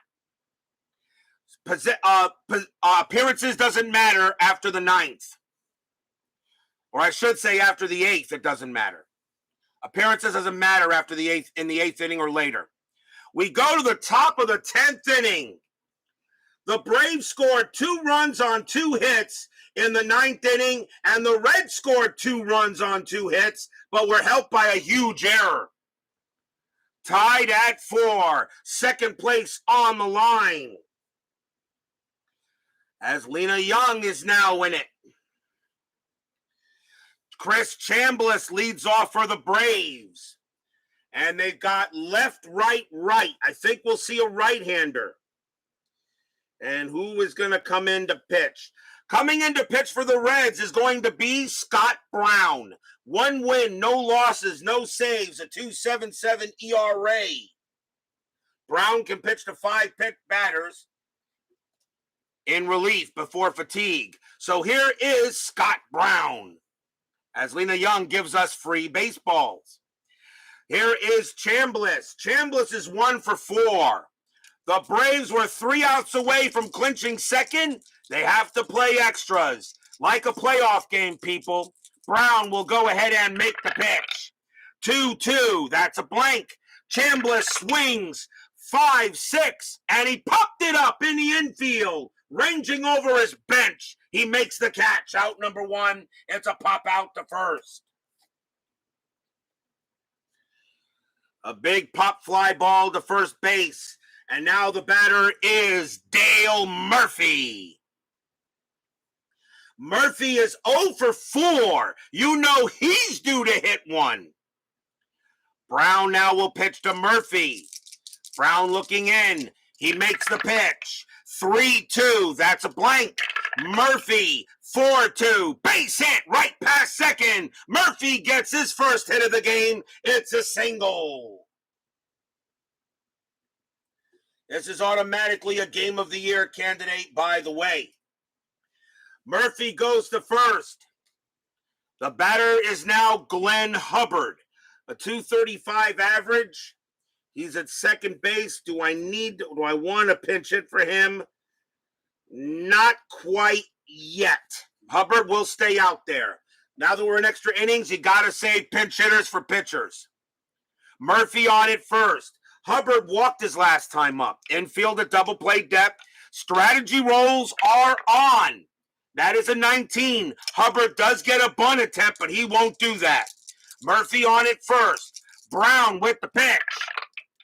4-1. That's a blank. Hubbard. 1-2. And that's going to be a fly ball to left field. Foster gets under it. Makes the catch. Out number 2. Fly out to left. And now here is Matt Sinatro. Sinatro, 1 for 3, doubled and walked. Frank Wainscott joins us here at Riverfront Stadium. And remember, we still got a huge 10-minute ticker coming up after this. Good thing it's only 9 o'clock, and good thing tomorrow's Friday. Murphy on it first, Sinatro at the plate. See, if I wanted to do a doubleheader tonight, that would have been impossible. Brown with the pitch, checking a strategy roll. That's a 16, no play. Brown will go ahead and make the pitch. Brown, 4-5, that's a blank. Sinatro swings 4-6, and Sinatro goes ahead and does it his way. That is a ball hit to right field, and that's going to go all the way into the corner. Murphy rounding third. They're waving him home. He will score. Sinatro goes into third, slides, safe. Sinatro with a triple. Murphy scores. 5-4 Braves. Stadium and Reds fans in the chat barf. Blech.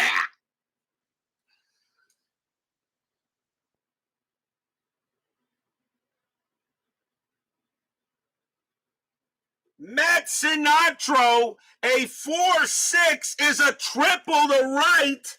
He brings in Murphy. It's 5-4. And the Reds fans cannot believe it. Sinatro will hold at third as he slid in with a triple. And now the batter is Paul Runge, and they're going to pull him because of the error rating. So that's going to be it for Runge. And the Braves will bring in a pinch hitter. And they're going to go with...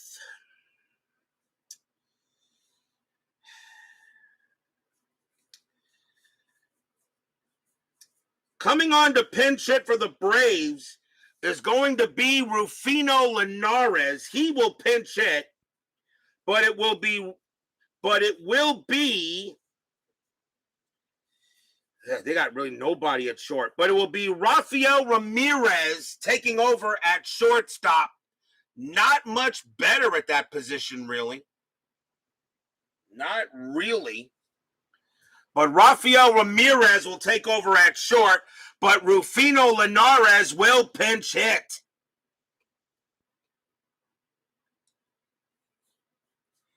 We plan on account of the baseball demo level punt.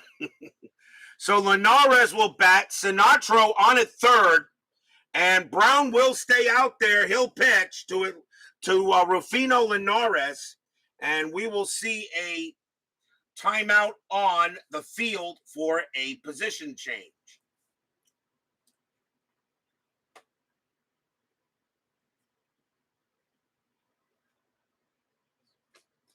So here is Rufino Linares, 265 average, 5 homers, 25 RBIs.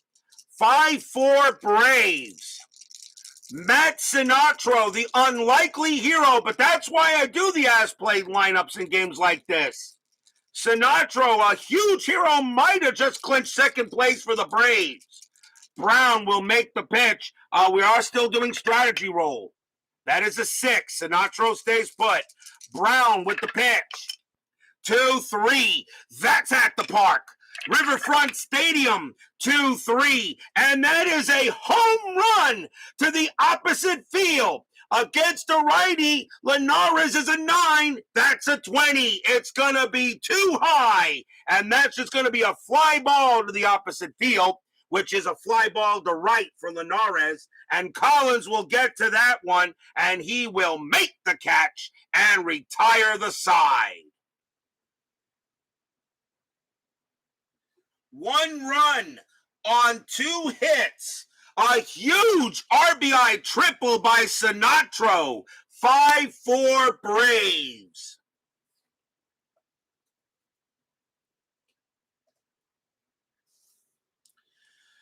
We go to the bottom of the 10th. Rick Camp will not come out to pitch. He is tired.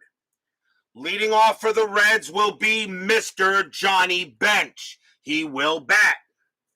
Let's see who the Braves want to bring on to pitch.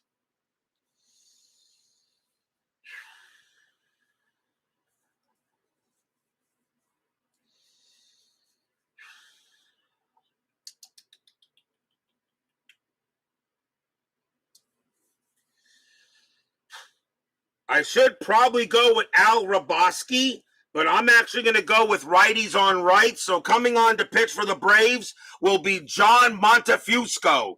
2 wins, 3 losses, a save, a 3.49 ERA. However, Al Raboski is ready to go if necessary. So here is Montefusco against Johnny Bench. 5-4 Braves. Mickey Mahler. No. Montefusco will pitch to Bench. Bottom of the 10th, 5-4 Braves. Pitch from Montefusco. 5-2 against a righty. Strikeout 18. That's high. Bench will swing. 3-6, and it's a line drive right to first. Chambliss gloves it. Out number 1. Oh, he hit it hard, but right at Chambliss. 1 out. And now here comes Ray Knight. Knight is 2 for 4. He will bat at 259. Montefusco will pitch tonight. 2 outs here. Fans at Riverfront want to see if the Reds can do it again. Montefusco, 3-2. Strike against a right-handed batter. Strikeout 9. He got him. Called strike 3. Knight can't believe it. 2 outs.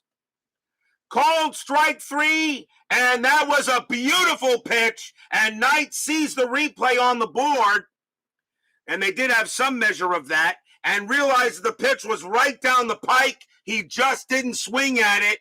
2 outs.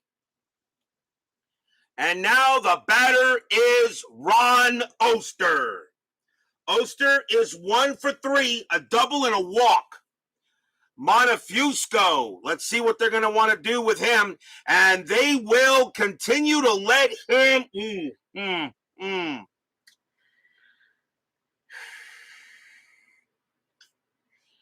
Let's see. They're going to let him pitch to Oster. Pretty sure Knight is ejected. Montefusco will pitch to Oster.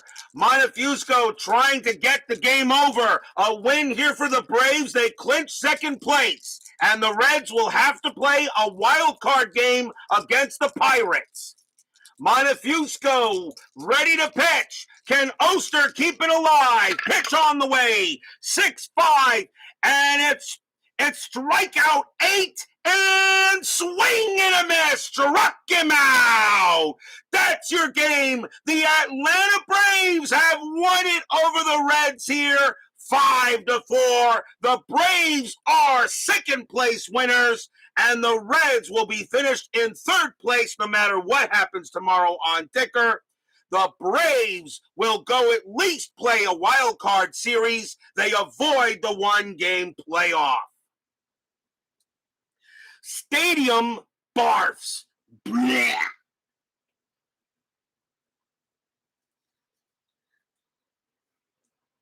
3 up and 3 down. John Montefusco does the job for Atlanta as the Braves take it from the Reds. A 2-0 lead pretty much all the way. The Braves scored 2 in the 8th, 2 in the 9th, and 1 in the 10th. And the Reds made it good in the 9th with 2 runs of their own. But this game will end in 10 innings. Final line score coming up, and then a ginormous 10-minute ticker.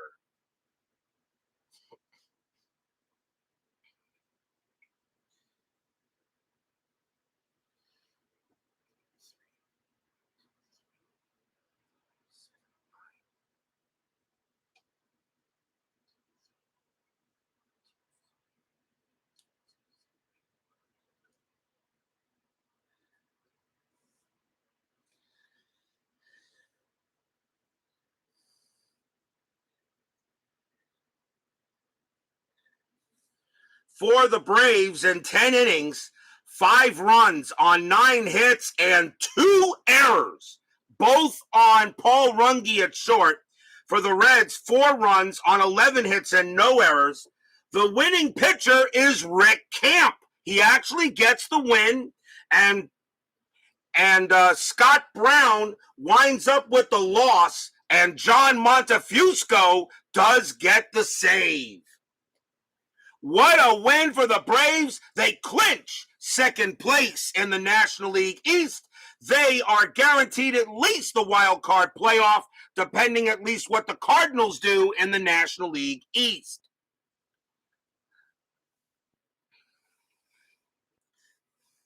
Another instant classic, yet it took a 10-inning, 1-run squeaker to end the Reds' winning streak. One of the, definitely, possibly a game of the year, but of course we decide that when the season is officially over because, you know, the playoff games are usually even bigger. Don't go away! A gigantic 10-minute ticker is coming right up.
It is now time for the 10-minute ticker, brought to you by FastScore Baseball of Replay Sports.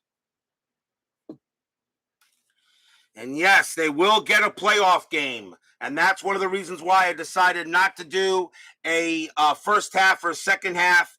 We needed to have the season finish the way it did. So, Atlanta will win this game 5-4 over Cincinnati.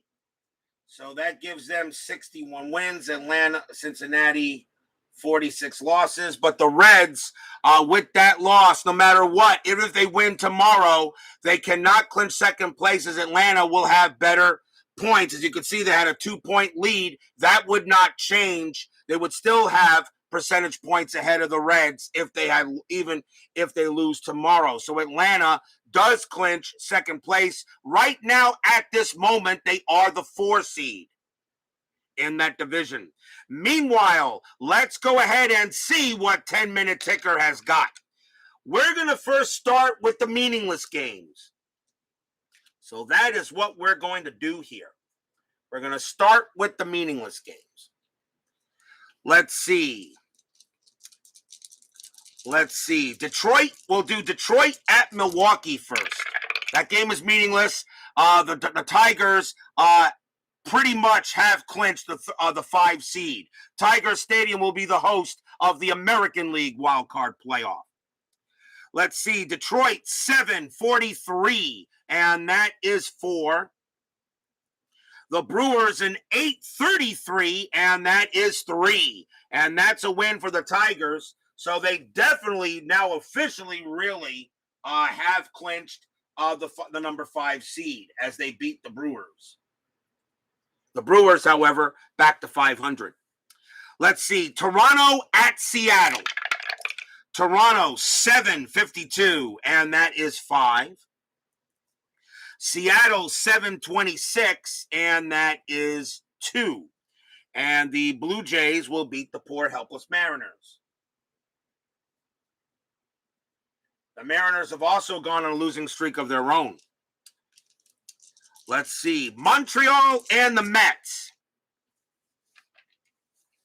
Actually, no, we'll stay in the American League first. Okay, so that is it. Now, let's do California. No, let's do the division first. Yankees at Minnesota and Yankees and Baltimore. The Yankees play Baltimore right now. The Yankees and the Red Sox are tied for the division exactly at .619, as you can see in percentage points. So a win or a loss here, we could have a playoff game. It's very possible. I will do one if I have to. Let's see. Yankees 733, and that is 3. Baltimore 561, and that is 5. And Baltimore will beat the Yankees. And now the Yankees need Boston to lose. And we'll do them in a moment. Boston at Cleveland. Boston and Cleveland both have 13s. Boston a chance to get a game ahead of the Yankees for the division. Minnesota. Well, first, Boston and Cleveland. Let's see how they go. Boston 13-12, and that is 1. Cleveland 13-52, and that is 6. So Boston loses as well. Cleveland beats the Red Sox, and the Yankees and Boston are still tied with 1 game to play tomorrow. Now, Minnesota and the White Sox. The White Sox are tied with Kansas City. We'll skip that. Let's do Oakland and Kansas City first. Oakland has already won the American League West, and they have home field throughout. Kansas City, a win here by the Royals will knock out California, who are 2 back. Let's see if Oakland can get Kansas City. Let's see how this goes. Oakland 733, and that is 3 runs. Kansas City 726, and that is 2 runs. Holy cow! Oakland beats Kansas City again. And now that opens up the door for the White Sox and the Angels. And however, though, with that loss by Kansas City, the Texas Rangers have clinched a playoff berth and have also clinched second place. Texas does clinch the second place spot in the AL West with the Kansas City loss. So Texas is now officially in the playoffs, and they are finished in second. Now, Texas and California. We'll do that next. California and Texas. The Angels must win or they are still out. California needs to win. Texas has already won the playoffs, so now this game is meaningless for them. But let's see what Ticker has to say. California at Texas. California a 0.42, and that is 2. Texas a 6.22, and that is also 2. We got extras between the two. A big extra inning coming up next. Here it comes. California rolls a 5. -3 clutch is a 2. Texas rolls a 2. Their clutch -2 is a 0. California stays alive. They win it in extras. They are now 1 game back a third. They are still alive. Incredible. Nobody wants to go out here in the postseason. The Rangers, they have already clinched, but California is now 1 game back of Kansas City. Now we have Minnesota and the White Sox. The White Sox were tied with Kansas City. If the White Sox win their game against Minnesota, the White Sox take 3rd place, and Kansas City drops to 4th.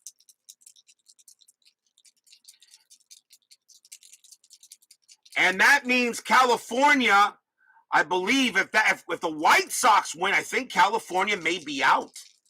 I don't know. I think California was 2 games back of the White Sox. If the White Sox beat Minnesota, the White Sox take over 3rd by 1 game over Kansas City, but that will knock out California because the White Sox were 2 games ahead of California. So if the White Sox win, California is still out. Minnesota and the White Sox. Here we go. Minnesota a 4.52, and that is 4. The White Sox a 13.54, and that is 6. The White Sox will beat Minnesota.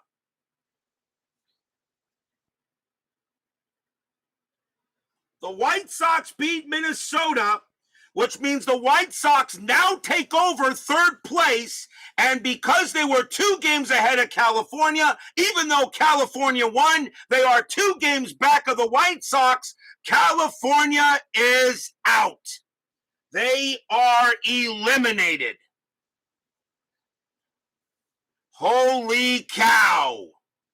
So right now, the White Sox have the 3rd place lead. Kansas City is 1 game back of them. Who knows? I may have to play that Kansas City-Cleveland game on the 5th. And that's it for the American League. And the Red Sox and Yankees are still tied for that division.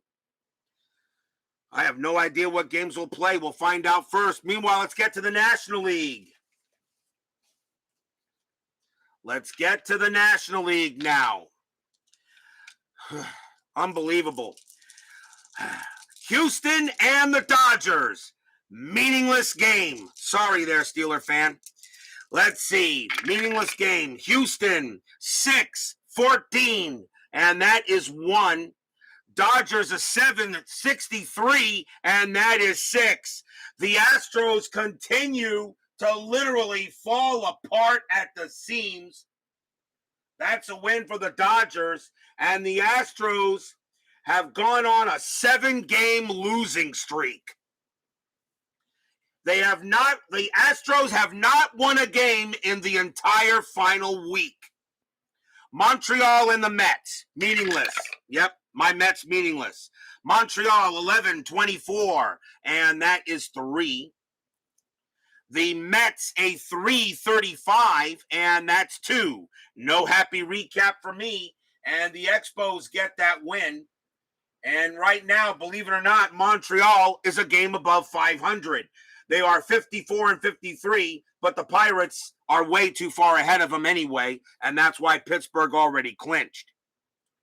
San Diego at San Francisco. They have a doubleheader. Game 1. Padres 361, and that is 5. San Francisco 843, and that is 4. The Padres will win game 1. Game number 2.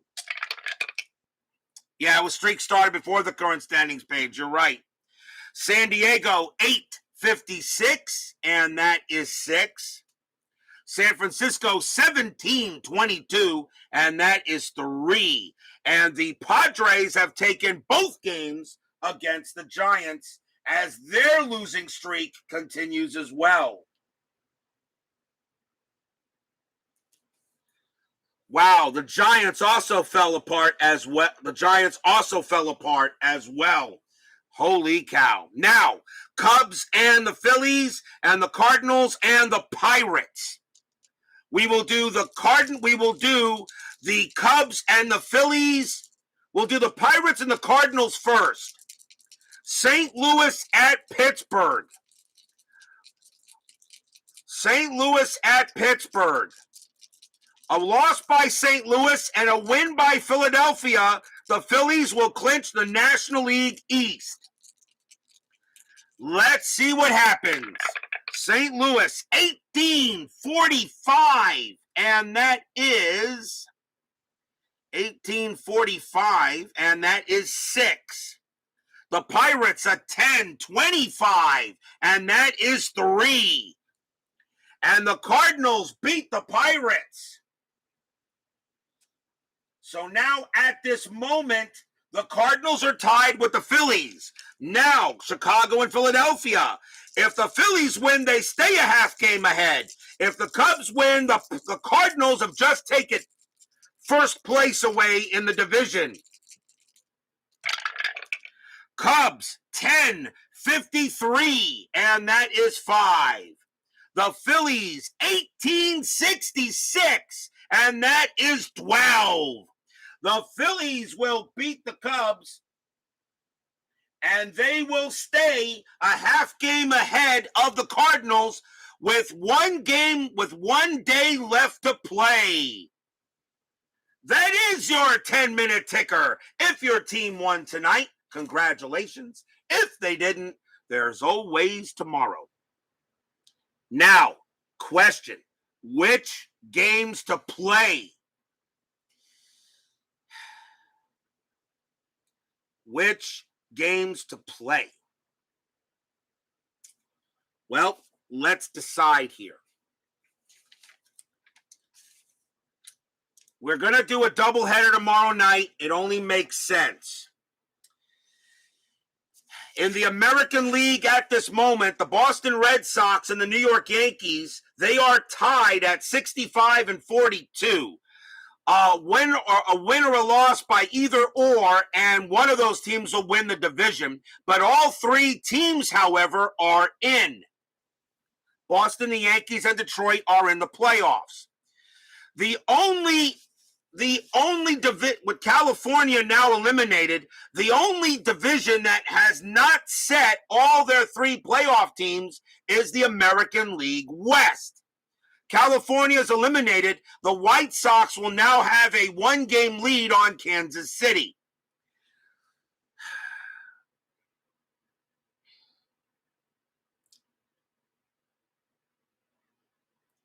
The Yankees play Baltimore. Minnesota plays the White Sox. Boston plays Cleveland. Oakland takes on Kansas City. And in the National League now, the National League West is set. The Phillies still need to win a game to clinch the National League East because the Cardinals won and the Phillies won tonight. So they still have percentage points, a half-game lead on the Cardinals. Philadelphia has the Cubs, and St. Louis plays Pittsburgh.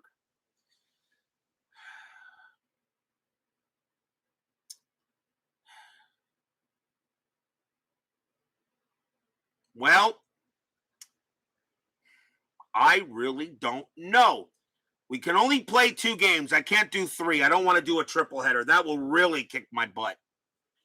So let's let the dice decide. First, I'll remove the games that don't matter.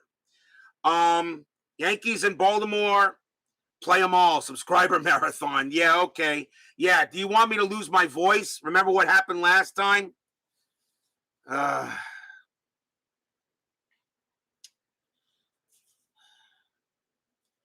Well, Kansas City has to play Oakland. And if Oakland beats Kansas City tomorrow night, they're out. So Kansas City absolutely has to win because now they have a game back of the White Sox.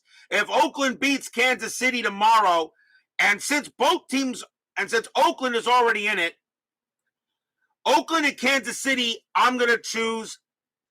That's Padres and Giants is a no. Montreal and Mets is a no.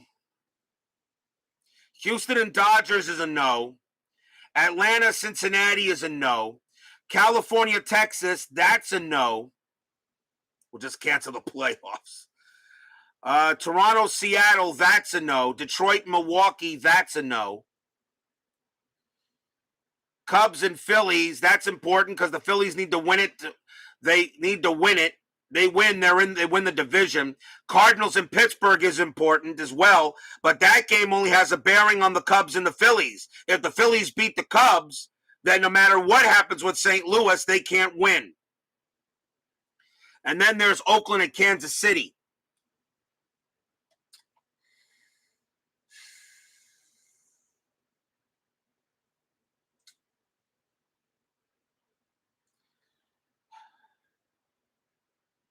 Win it to be in it. I know, right?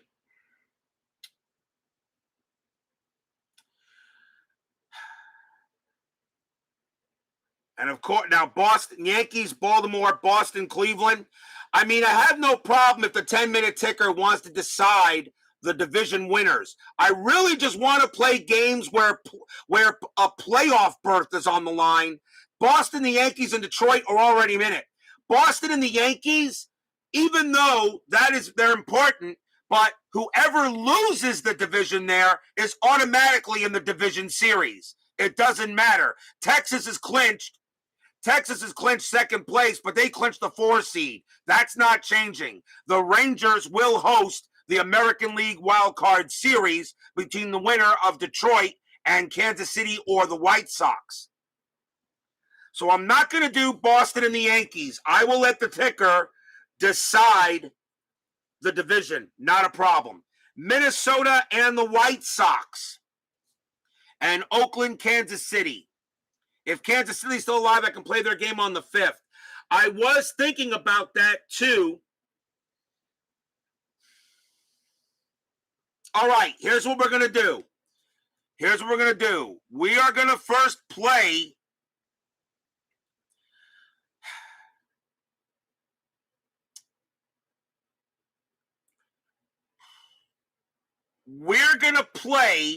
game 1. We're going to do the Cardinals and the Pirates. We're going to do that first. St. Louis must win no matter what.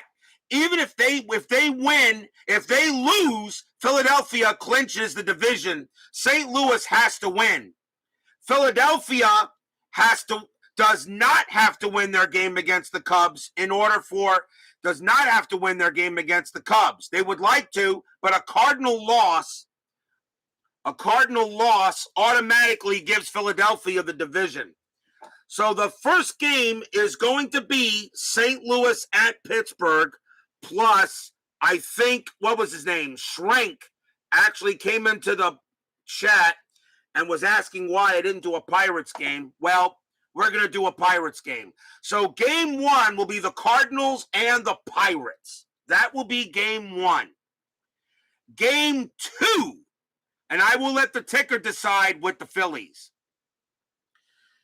Because if the Cardinals lose, they're out. They don't win it. Philadelphia wins the division. Game number 2.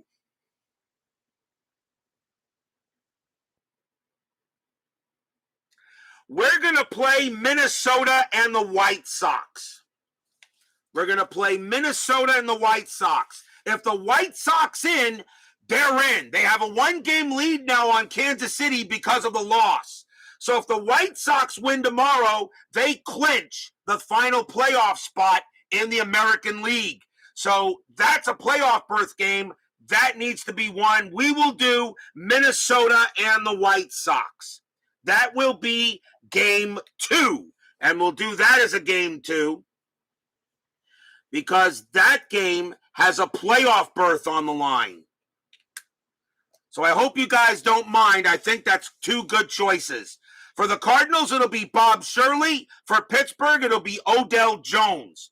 For Minnesota, Albert Williams. For the White Sox, Richard Dotson. The rest of the games will be done by ticker. And if the White Sox lose and Kansas City somehow beats Oakland in ticker, then the game on the 5th will be played between Kansas City and Cleveland, and a Kansas City win will get them over. All the White Sox have to do is win. Win and they're in because Kansas City can only gain a half game on them. And that will do it. So, game 1, St. Louis at Pittsburgh. Game 2, Minnesota and the White Sox. Final big-time doubleheader tomorrow night. So be prepared for at least 3 or 4 games, okay? 3 or 4 hours worth of baseball tomorrow night. So join us for that, as it should be amazing. What game did I get the ticket from? FastScore Baseball. FastScore. That's on Replay Sports' website for replay. Check it out. That is your 10-minute ticker and tonight's presentation. If your team won tonight, congratulations. If they didn't, there's always tomorrow.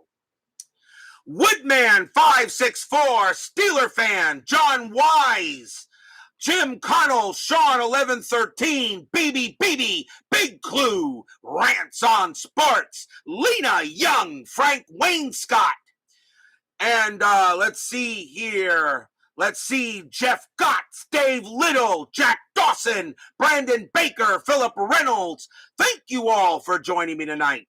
Please leave a like on your way out to the turnstiles. Subscribe if you've not done so. And make sure you hit the bell. Stay safe, stay healthy, stay smart, stay strong. We'll see you guys tomorrow night for the season-ending doubleheader. Maybe we may have to play October 5th. But tonight, it is the Braves stealing one from the Cincinnati Reds. Final score of the Braves, they win it 5-4. They clinch second place in the National League East. Now they have to await the winner and see if they will if they will go to the division series or if they will host the wild card playoff. And what time will start the games? Probably the same time, 7:30. Since Saturday I don't work, I can stay up as late as I need to. Take care, everyone. We'll see you tomorrow night.